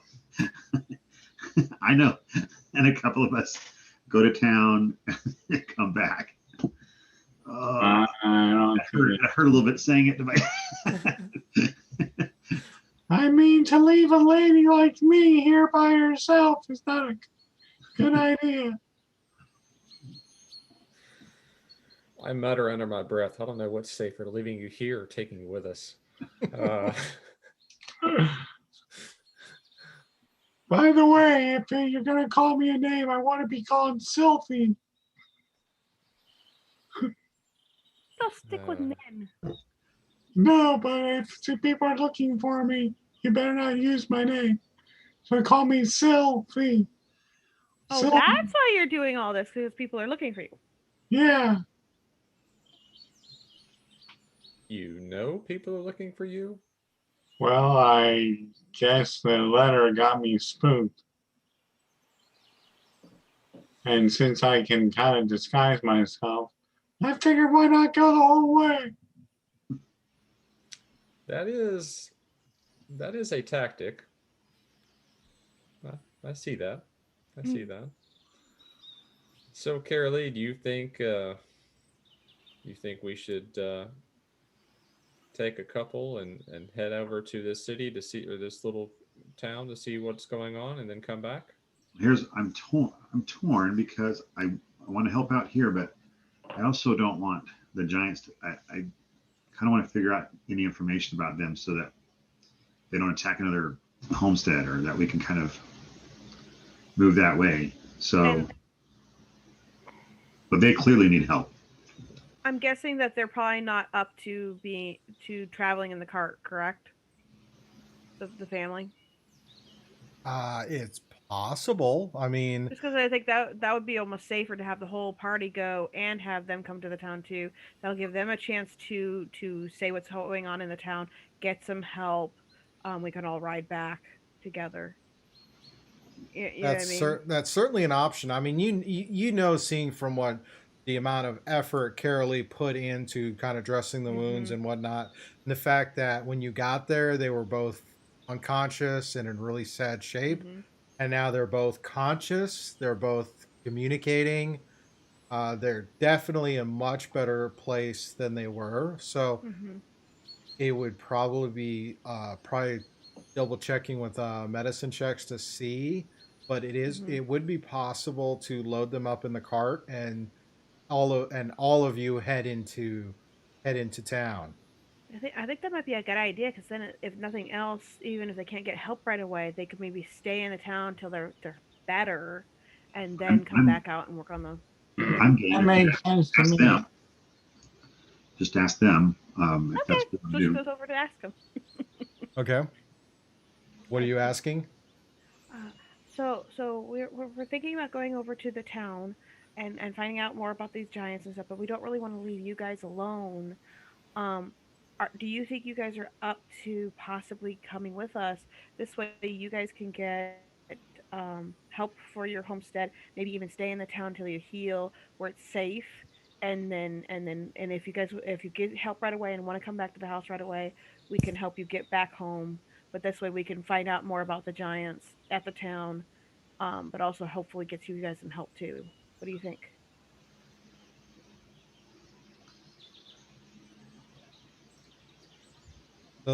So you're asking, as you ask this, the little girl kind of looks at her parents, and they stopped and helped, and the two of them, they're kind of, and they agree. I mean, you guys have done a lot for them, and they're thankful, and they're gonna take the advice, because they didn't know where they didn't think they would be awake, and you can kind of get that sense of things. And they sit there and say, well, yeah, they kind of agree. I mean, the little girl's like, I couldn't take them. She couldn't take them into town, so it was. It seems like a very good idea. There are healers in town that could help take care of that. Way we can kind of protect you on the way in too. So yeah, and I mean, there's a little bit of hesitation because cost of staying in town when you don't have a home there, but they're optimistic, so they'd be willing to try. They'd be willing to try if you guys are willing to take them into town. I look at them. I kind of come in because I haven't really done much, and I'm just kind of trying to stay back on purpose actually. As we're having this conversation, and if I kind of sense that, I walk in a little bit, And I say, you walk in just as this exchange, and you catch little bits of the discussion about everyone. Pearl has suggested taking them to town to get further aid and to get some more information. I walk in and I have a small little bag, and I say, I think one of the giants dropped this. There's some money in here, and I mean, it's on your farmstead, so I'm sure it's yours. So I walk over and I kind of hand it to the father, and it's 10 gold pieces. Roll a deception check. Yeah, oh, I rolled a 16, and I'm sure it's going to be 16 because I don't think I have a plus. Yeah, 16.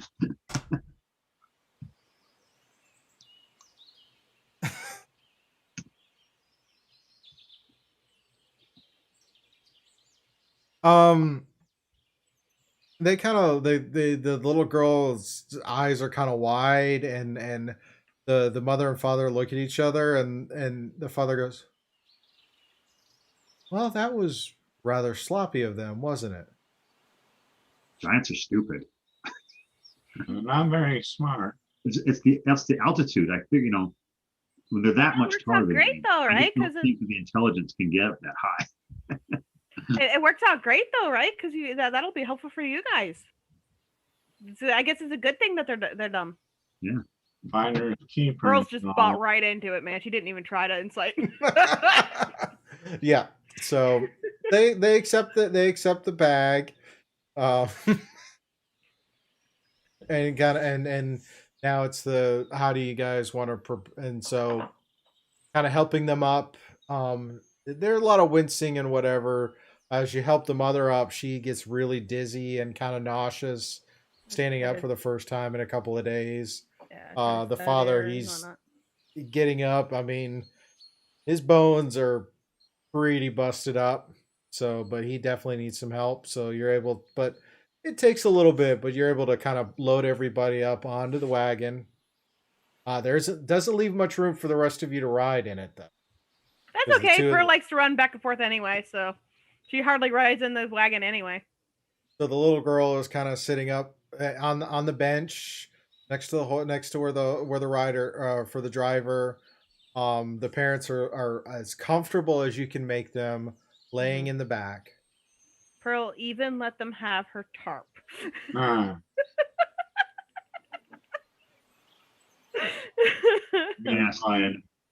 is it so Steve, before I ask them, I guess, would it be better for me to be pretty short? So I bet you, so driving the cart, and then I probably can't tend them while we're moving, right? Very well. It'd be a little difficult. Much as I'm gonna hate saying this, it's probably best to let Nin drive and you sit in the that's where I was going with the two of them, with Titus and Pearl walking along. Now, Titus could actually hold the rein of the horse and walk the horse.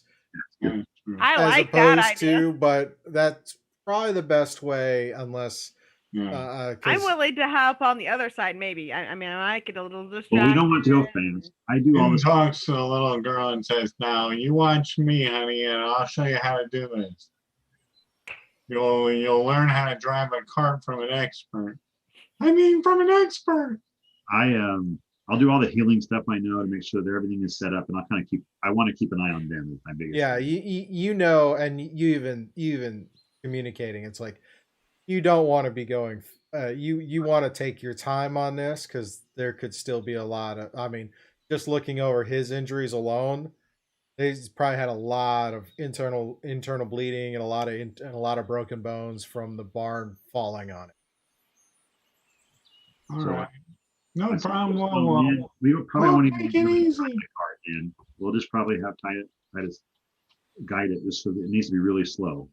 I got you, boss. Oh, I mean, sorry, Silky. Sorry. Yeah, Silky. That's my name. Had it for 100 years. Well, all right. I didn't know you were that old. Well, Silky is. I'm not. I mean, I'm not. This is going to get confusing. Perhaps it's better if you let us do the talking. Mm-hmm. All right. Yeah, That's a okay. general statement. That's not even just a mouse. I'll All right, meet us, Titus. I'll just kind of rest my hand on the neck of the horse and just kind of keep it calm as we move along. Yeah, you got a hand on the bridle and the front part, so it's just walking along. Because of the pace and whatever, you're taking a little slower. You're not going too much because even with the last few days of heavy rain, there's quite a bit of mud on part of the trail, and it takes you a little bit longer than half a day. You get it's about 3/4 of the day, and you come into a tree line, and as you're going, you notice the road starts to get a lot harder, a lot more of a hard pack and then you come into a clearing, and you notice in the distance what looks to be a stone wall that seems to be with several towers and a couple of and a large gate with various guards walking about, and you notice there are sections of the wall that are being in the process of being rebuilt. Actually, about 80% of the wall is in the process of being rebuilt. A few of the towers are in some are kind of knocked off, and there's a lot of construction going about the town. And as you come up, one of the guards kind of stops you and state your business, please. We are bringing some homesteaders that were attacked by giants a few days ago. May we enter, please? There was a giant attack? Yes, about a half to 3/4 day journey back that way. What's days your ago. name? Say what? I whisper, "What's your names?" to the people in the cart. The name is the father's name is Jonik. The mother's name is Helema, and the daughter's name is Ileana. And their last name is Maghorn. And as you kind of talk with the guard, and he's trying to piece together what's going on, and when you say it's the Maghorn family, the guard has a moment of recognition and kind of waves you guys in. Thank you. She's a strange one. I'm distantly related to the Maghorn.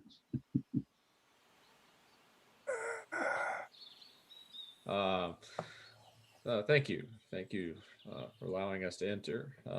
We'll be looking for a healer to help the Maghorns recover. And then if there's a councilman in this city, we'd like to meet him as well. Yeah. He directs you to the where the council kind of meets up. Says there's probably says best thing to do would probably be go to the rum well, and there's some healers that are typically there because that's the local adventuring guild's hangout. What happened to your towers? Well, the city's been abandoned for a better part of 60 years. We're just starting to get it rebuilt. Oh, that's good work. Why was it abandoned? Variety of attacks. The area just got really unsavory. People felt it was better to go down to Waterdeep or Neverwinter as opposed to stay here after so many different attacks. And the attacks were magical as well as physical. I mean, the town has been the city was in really rough shape. There's some people who moved back in and starting to rebuild, but it's only been in the last 10 years or so for a lot of the rebuilding effort. But why would anyone want to attack you? That's mean. Yep. With some of the stuff going on in the world, it is what it is. I mean, yeah. magic. Well, maybe I can help stop it at some point. Yeah, well, we're hoping. Hopefully, magic will be a little more stable. Oh, hey, Scoob, I forgot. I was going to tell you this before, and I forgot to tell you this. I wrote it down already, but I left a little note for the hand if he comes back. To tell him what we Okay. did. So. Okay. Sorry, I was writing other names down. No, you're good. You're good. Nin, what was your question? Do you know about Old Ma's fortification just up the road a little bit?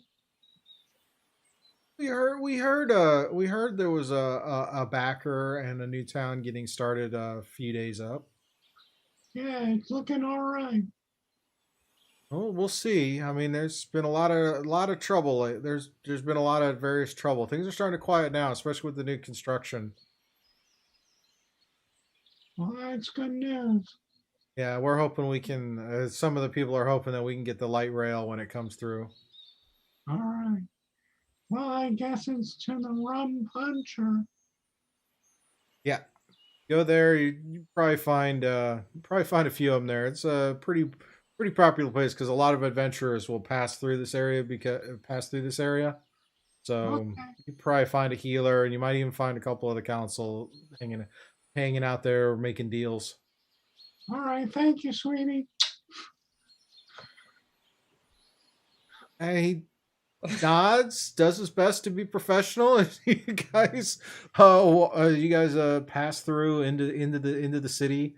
In the city, there's a lot of stone houses and some with slate roofs, some with thatch roofs. The wall you can see kind of goes around, and you definitely see.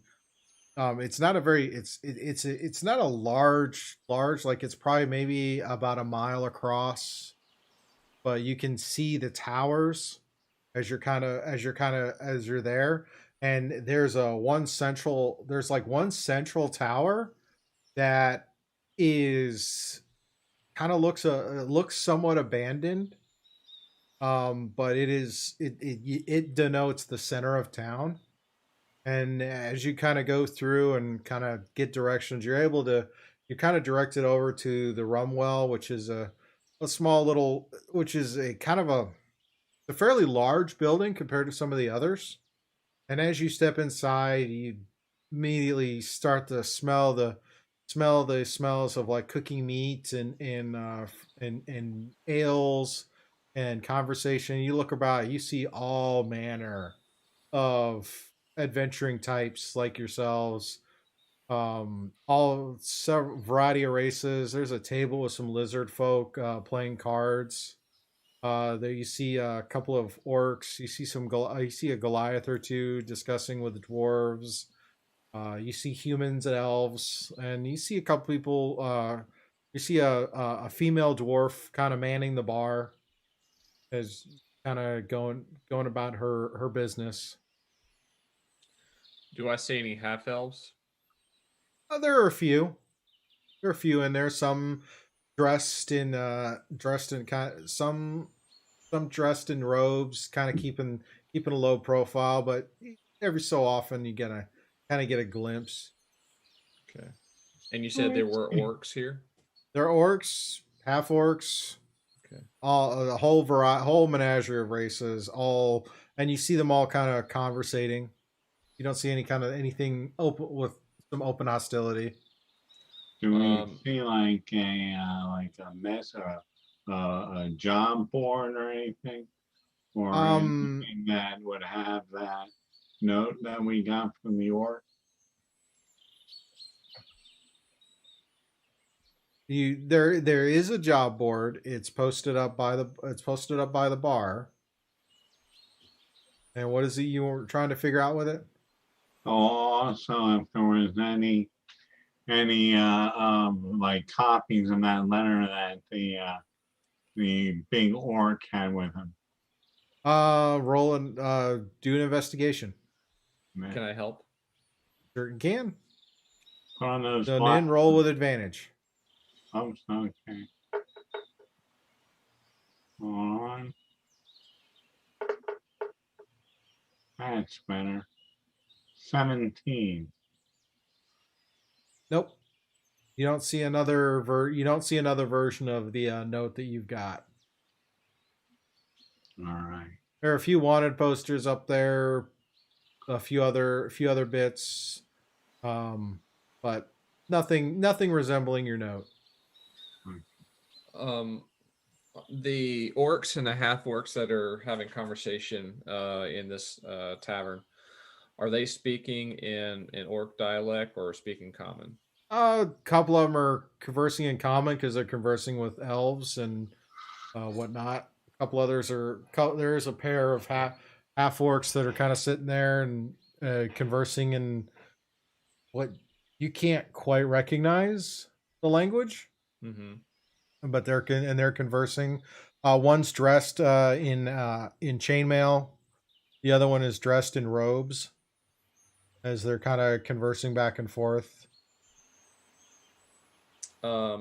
The ones that are speaking in common, can I pick up any details on what they're saying?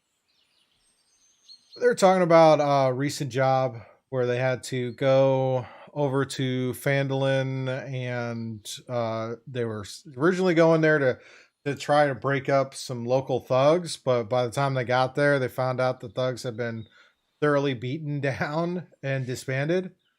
A couple other conversations about a white dragon that is in the area. Been causing trouble. There's a couple of conversations about a recent smuggling ring in Saltmarsh that had been broken up. Then there was some chats. A couple of them are thinking, we've been doing pretty good here. What do you say we go to the Yawning Portal in Waterdeep and take a stab at the dungeon? A couple of them are like, yeah, that's crazy. I mean, the Deadpool on that's pretty bad. Oh, we could do it. What's the Yawning Portal?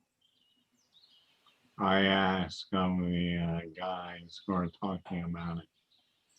The yawning. They tell you the Yawning Portal is probably the best tavern in Waterdeep for craziness. It sits right over this old well that when you descend in, there's like all these monsters and all this gold you can try and find. Right there under the city. Yeah, Waterdeep. Wow. To the it's a few days to the south. It's the city on the coast. Wow. Do you know anybody who's a healer in here? Yeah. The point over, there's a half orc in robes, kind of sitting there chatting, and it's like, yeah, old Tusk over there. He's a healer. Okay, thank you. I have some friends who could use his help. All right. Heard any rumors about any Tabaxi at all? Like a merchant named Agate or a Vistani that's named Opal? I can't Can you say that again? I said you haven't heard any rumors about any Tabaxi at all, like a merchant named Agate or a Vistani named Opal at all, have you? Roll a perception check. Okay, I wasn't expecting that. Perception check.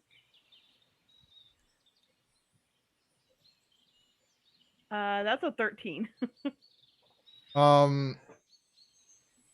As you kind of ask that and kind of look about,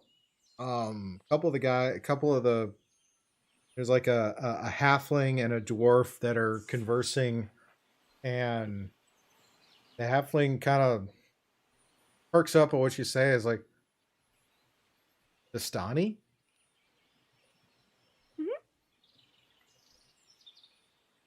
He kind of looks over in a corner, and you see a pair of humans sitting there in a pretty colorful attire. Oh, she's definitely going to go talk to them. So you go over and they're kind of sitting there, and they look at you, and it's like, yes.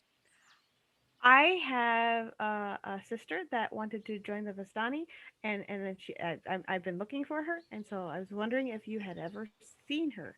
She's really white, really pretty white tabaxi with little black spots all over. And I think they said that she was going to be playing music and stuff when she went to join the Vistani. Yeah. They both kind of look at each other and look at you. This is, no, I can't believe we've seen anyone in that anyone fitting that description. That's okay. I've been looking for her for a while. I'll find her sooner or later. Yeah. Oh, does she have a name? Opal. Opal. Okay, and who are you? I'm Pearl, her sister, oldest sister. Been looking for her. I'm hoping she hasn't gotten herself in trouble somewhere.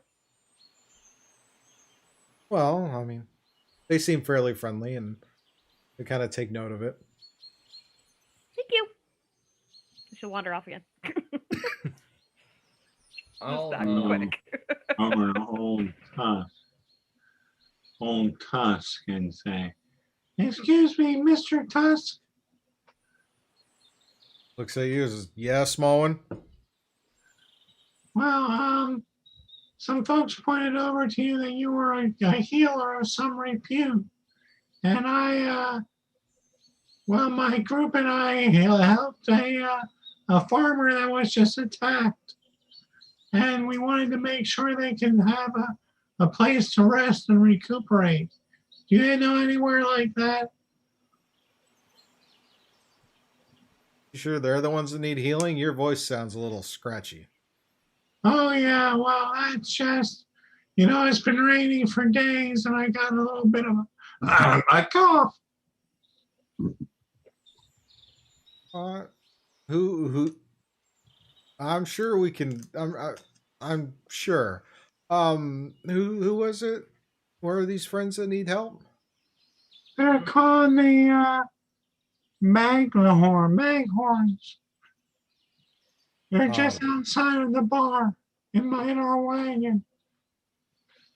And over at the next table, a couple of elves stop and kind of look over at the name. They're like, Maghorns? Yeah. They're just outside. They took some real bad injuries. We helped them, but I don't think we can help them anymore.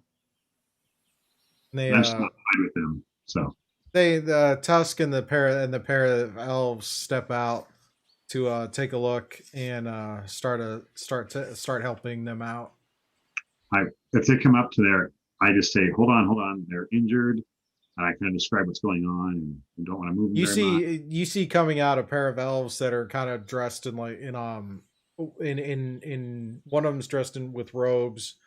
Then there's a half orc who steps out and kind of looks over. The other elf is kind of in regular kind of commoners types kind of regular like commoner clothes, traveler clothes, and they come out, and Tusk looks them over and says, oh, they're in bad shape. I'm a healer for Pelor. Let's see if we can get them inside, get them someplace, get them over to the temple for some healing. Yes, absolutely. So let's drive. I'll start driving the cart over there with them. Yeah, they walk, and he starts to weave his magics, and you head over to kind of a little, kind of a makeshift temple. It's like the original one is been just kind of destroyed or repurposed, and this is a new one that's getting kind of put together. But there are a few other healers in there, and they take them in and set them up and start getting them mended up. And you had said, Scoob, you said Pelor and Lighthands are pretty much the same person here, right? Or are they? Yeah, they're essentially the same, just depending on which area you're from. Because I would have been Pelor if I didn't know, but that's okay. So I'd say, I just thank him. I say, thank you, brother. I'm sure Pelor will. I think I'll leave them in your hands, and I wish Johnny can come a good luck, and Ileana, I tell her, you did a fantastic. You did a great job taking care of them. You protected your home. They should be very proud of you. He kind of grins a little bit and goes in with the three of them.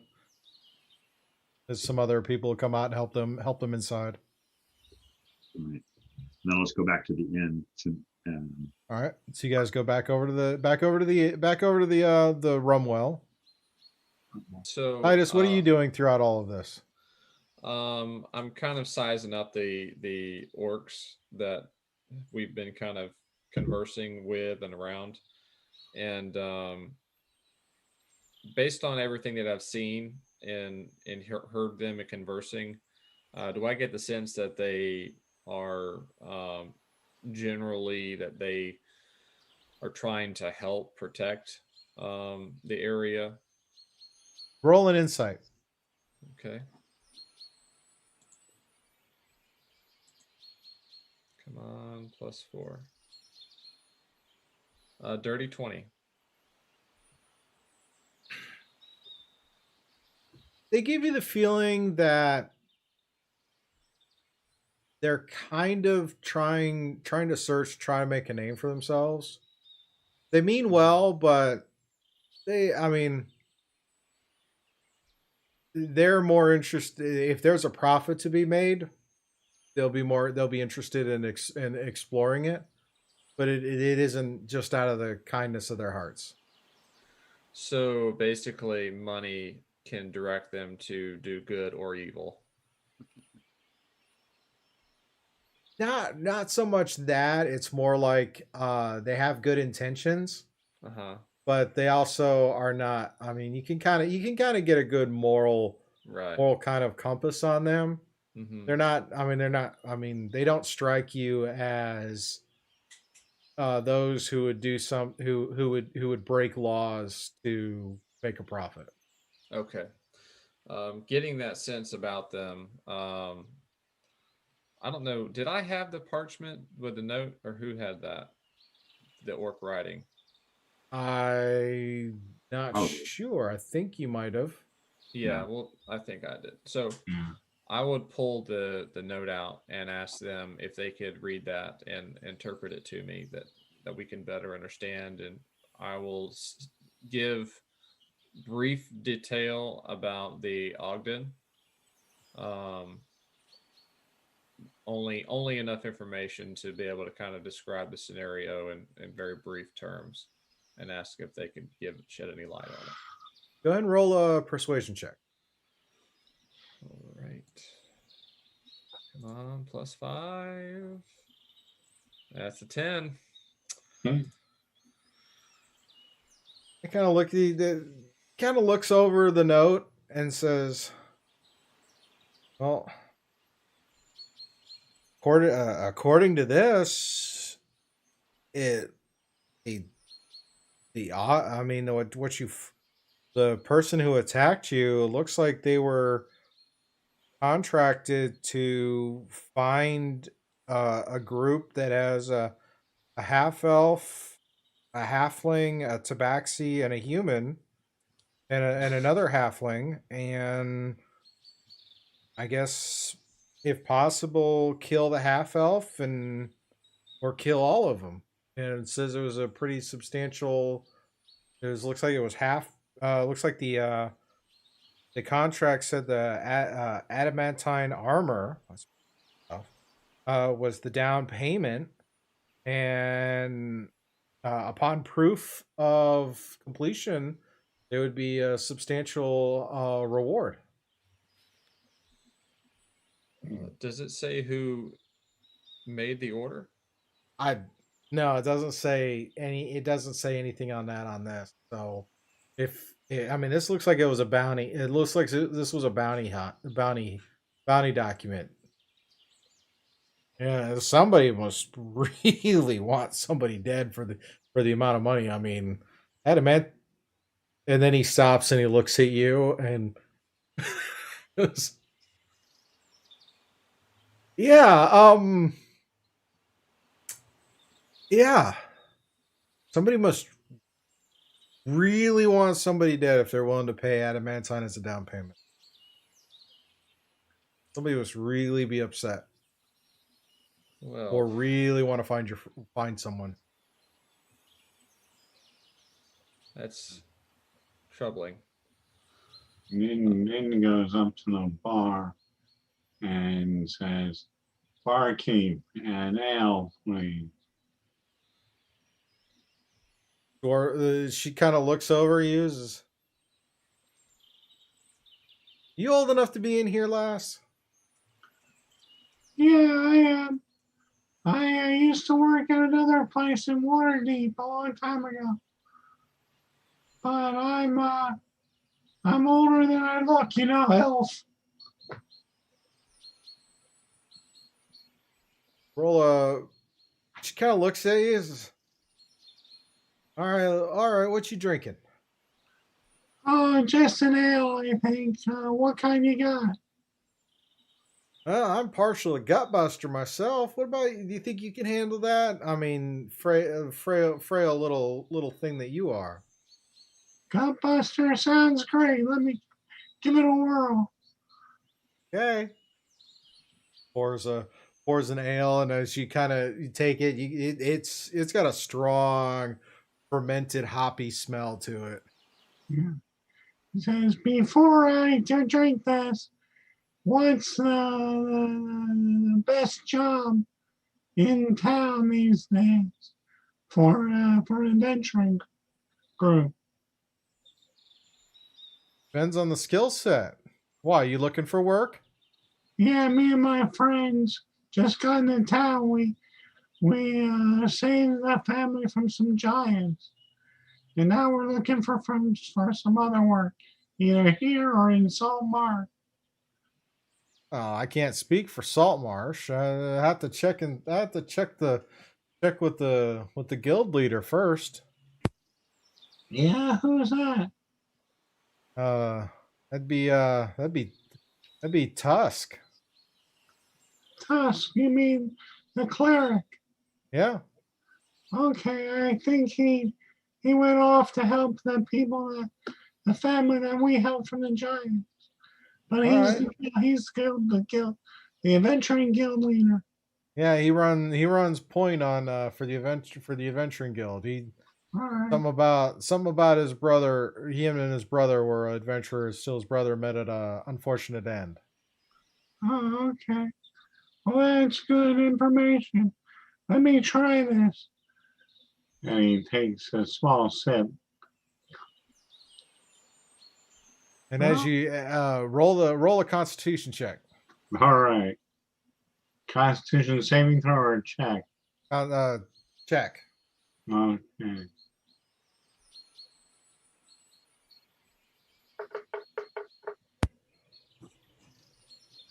That's an 8.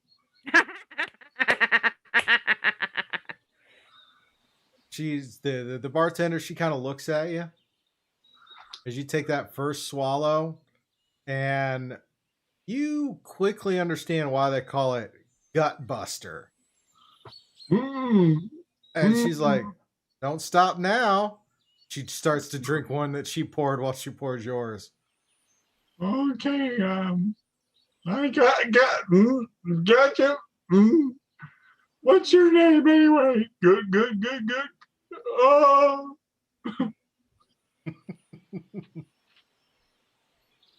Tabitha. Too bad, little girl. You're not too bad. Well, you know, us elves, we don't usually hold our liquor, more of a wine kind of people. Oh, I know. But I felt like an ale because I'm here with the adventurers, and it's a thing to do. Let me talk to let me talk to Tusk, and I'll let you know. Okay, great. We'll be over there with those orcs. Yep. As soon as you finish your mug and put it down and go to step away, you get extremely dizzy as that hits your system. Whoa. I don't know. Is there anybody near me? Like, well, there are a few other patrons that are all kind of snickering at the exchange. Or any of my friends? I don't know. Are any of your friends nearby as you step away from the table or the bar and I'm start looking to for the kind of city lose your footing? I'm looking for the city councilman, so I don't know. I'm Yeah, there's a one kind of boisterous human kind of standing there chatting with a couple of the patrons. Kind So of I go over gives there. off a feel he might be like a low tier noble. So I'd go over there. If that puts me in the line of men, I guess it puts me in the line of men. I think Nin's gonna kind of spin around and try to grab onto the biggest shoulders he can find, which are probably one of the orcs. Actually, is you trying to grab someone's shoulders? Yeah. It's actually kind of sitting next to you as a Goliath. Oh, okay. So as you try to catch yourself on him, yeah. He kind of turns and looks at you as like, you know, she spikes her gut buster, right? No, I didn't know that. Thank you for the information, but too late. Thanks for helping me. Well, have fun, little one. It kind of shrugs you up and to where you can kind of rest on the bar. You don't feel so hot. Thank you. Tabitha, what is in that? Oh, little this, little that. You know, Gutbuster is pretty rough by itself, but yeah, it's a really kind of put some hair on your chest. Got to add a little kick to it. I think it's gonna put hair on the inside of my chest. Well, Okay. You ever want another? You want another? No, thank you. I think I've had enough for my entire life. All right. Long one, 600 Well, years. you just kind of rest there. It'll pass in a little bit. Thank you. You got a cool rag or something? Hand you the rag she was using to clean the bar. Oh, thank you. So while that happens, Karalee, you go over and this human standing there kind of chatting it up. It's like, and do you hear them talking about it's politician speak, more or less. He's trying to work the crowd and work the people to promises on this and that. I will I'll interrupt actually, and I'll say, excuse me, sir, are you, I'm looking for someone who's a member of the city council. Oh, you found him. My name's Bombadil. What can I do for you? Can I call you Tom for short? I'm sorry. Actually, that'd be my brother. I'm Eric. I say, so I don't know if you've heard, we brought in the Maghorn family from an outlying farmstead.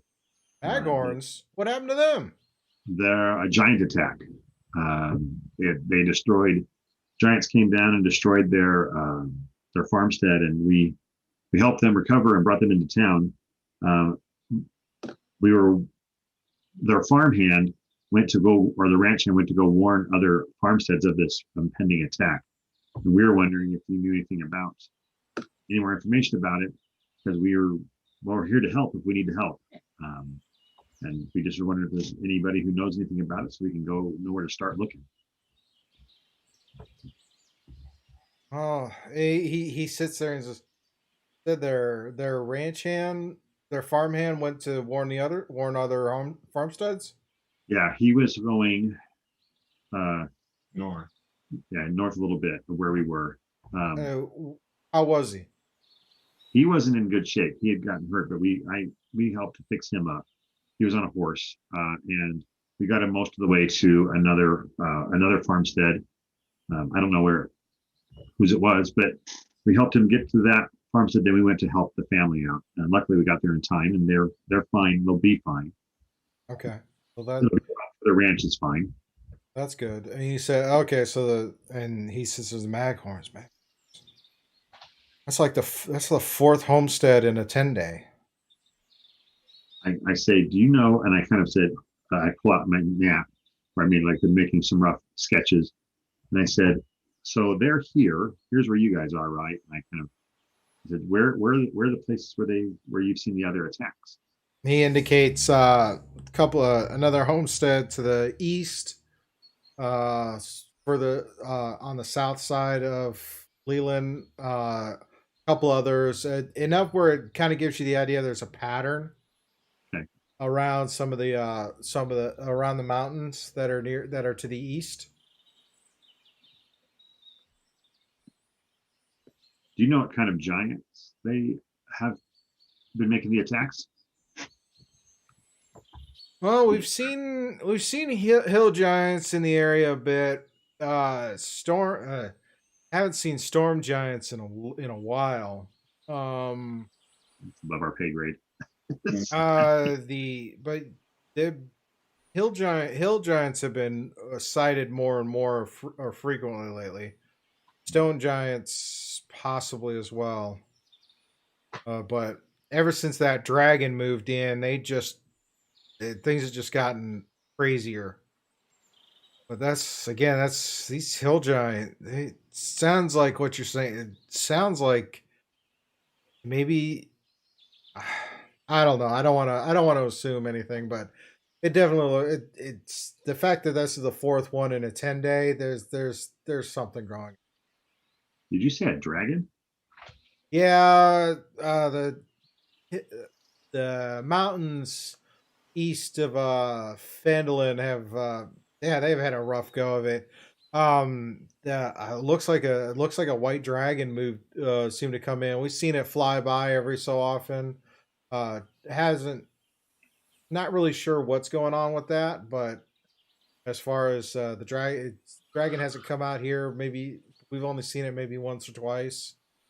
But some of the reports for some of the merchant travels to Phandalin and back have cited manticores. Couple of there's talk of an adventuring party that was out there, and a couple of adventuring parties. One broke up the local thugs and drove their leader into hiding. He's still wanted somewhere. And then there was another group. They came in and they've been helping out around the town. So I imagine they'll get to it eventually. But from the pattern, it looks like you think that maybe they're concentrated in this. I kind of like, I don't know, circle something on the map, like this area here in the east or something. Problem with dragons, when they move in, they displace a lot of creatures, and who knows with some of the other ones. There's talks of further northeast, some kind of war band is getting together. That's all. That's mostly hearsay. Haven't heard much else about that. At this point, Nin's gonna pick himself up and wander over to where Karalee is. Yeah, still kind of holding that cold compress on there. I mean, it was one drink. It wasn't that big, but man, it makes you feel like you got the worst hangover ever. Karalee, do you have anything that'll cure a hangover? Yeah, go outside and lay down.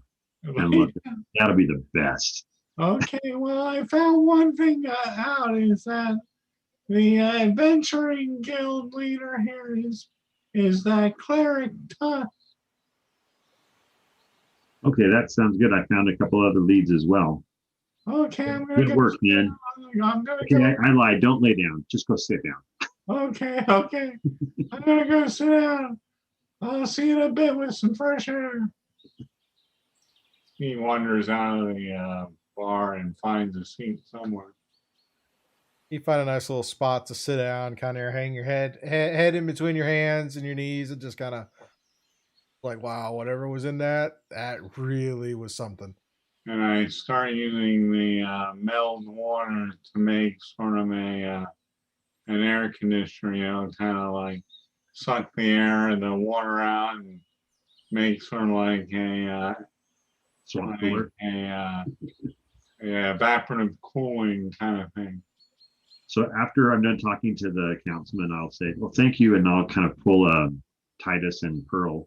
Well, if they're not talking to somebody else anyway. No, I stopped talking. I was going to say one more thing to the orcs. Okay. Was going to ask I was going to say this type of order would not be given out just to the general adventuring groups, gatherings like this. I wouldn't imagine. No, Ogdens, they're kind of a high tier mercenary. Mm-hmm. So whoever financed this order is connected or really upset.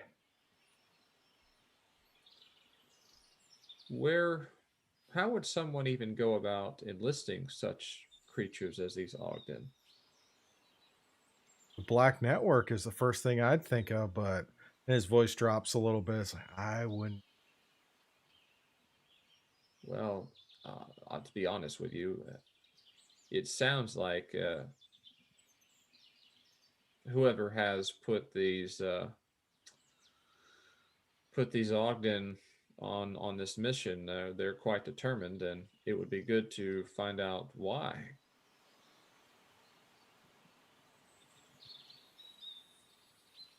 I wouldn't. And he and his buddy look at each other. We would not know how to even. The Black Network is something. Best to stay away and hope you don't show up on their radar. But if you're already on the radar, hope they lose interest. Mm-hmm.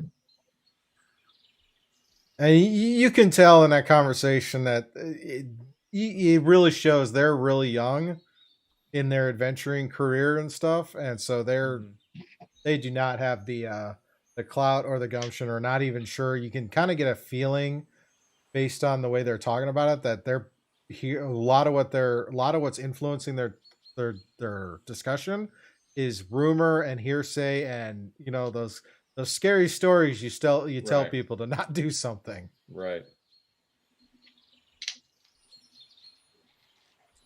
All right.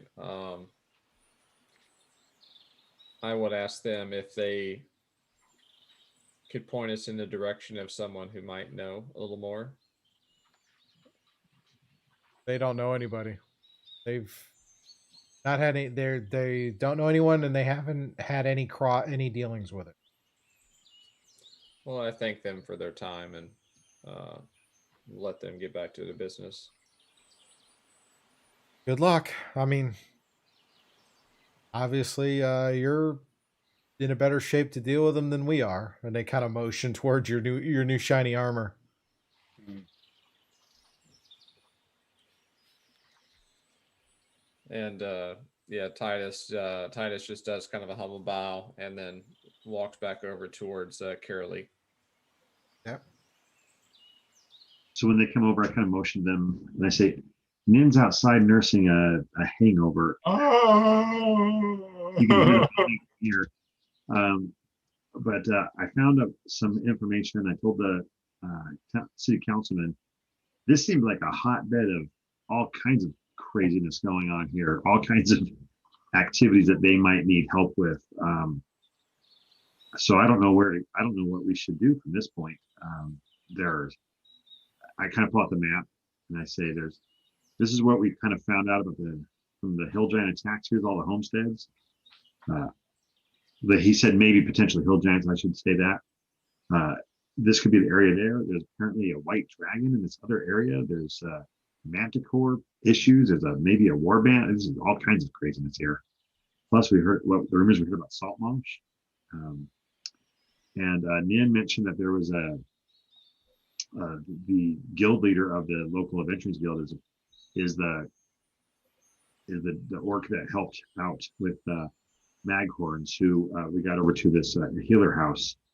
He's a cleric of some sort, of Palor actually. So there's all kinds of things here. What did you guys find anything out? In a hushed tone, Titus will reveal what the note actually said in Orc. Oh, so all of us. And dear, that's not good. Will indicate that there was a emphasis on the half elf. It's definitely Ellery then, I'm sure. And that's my guess.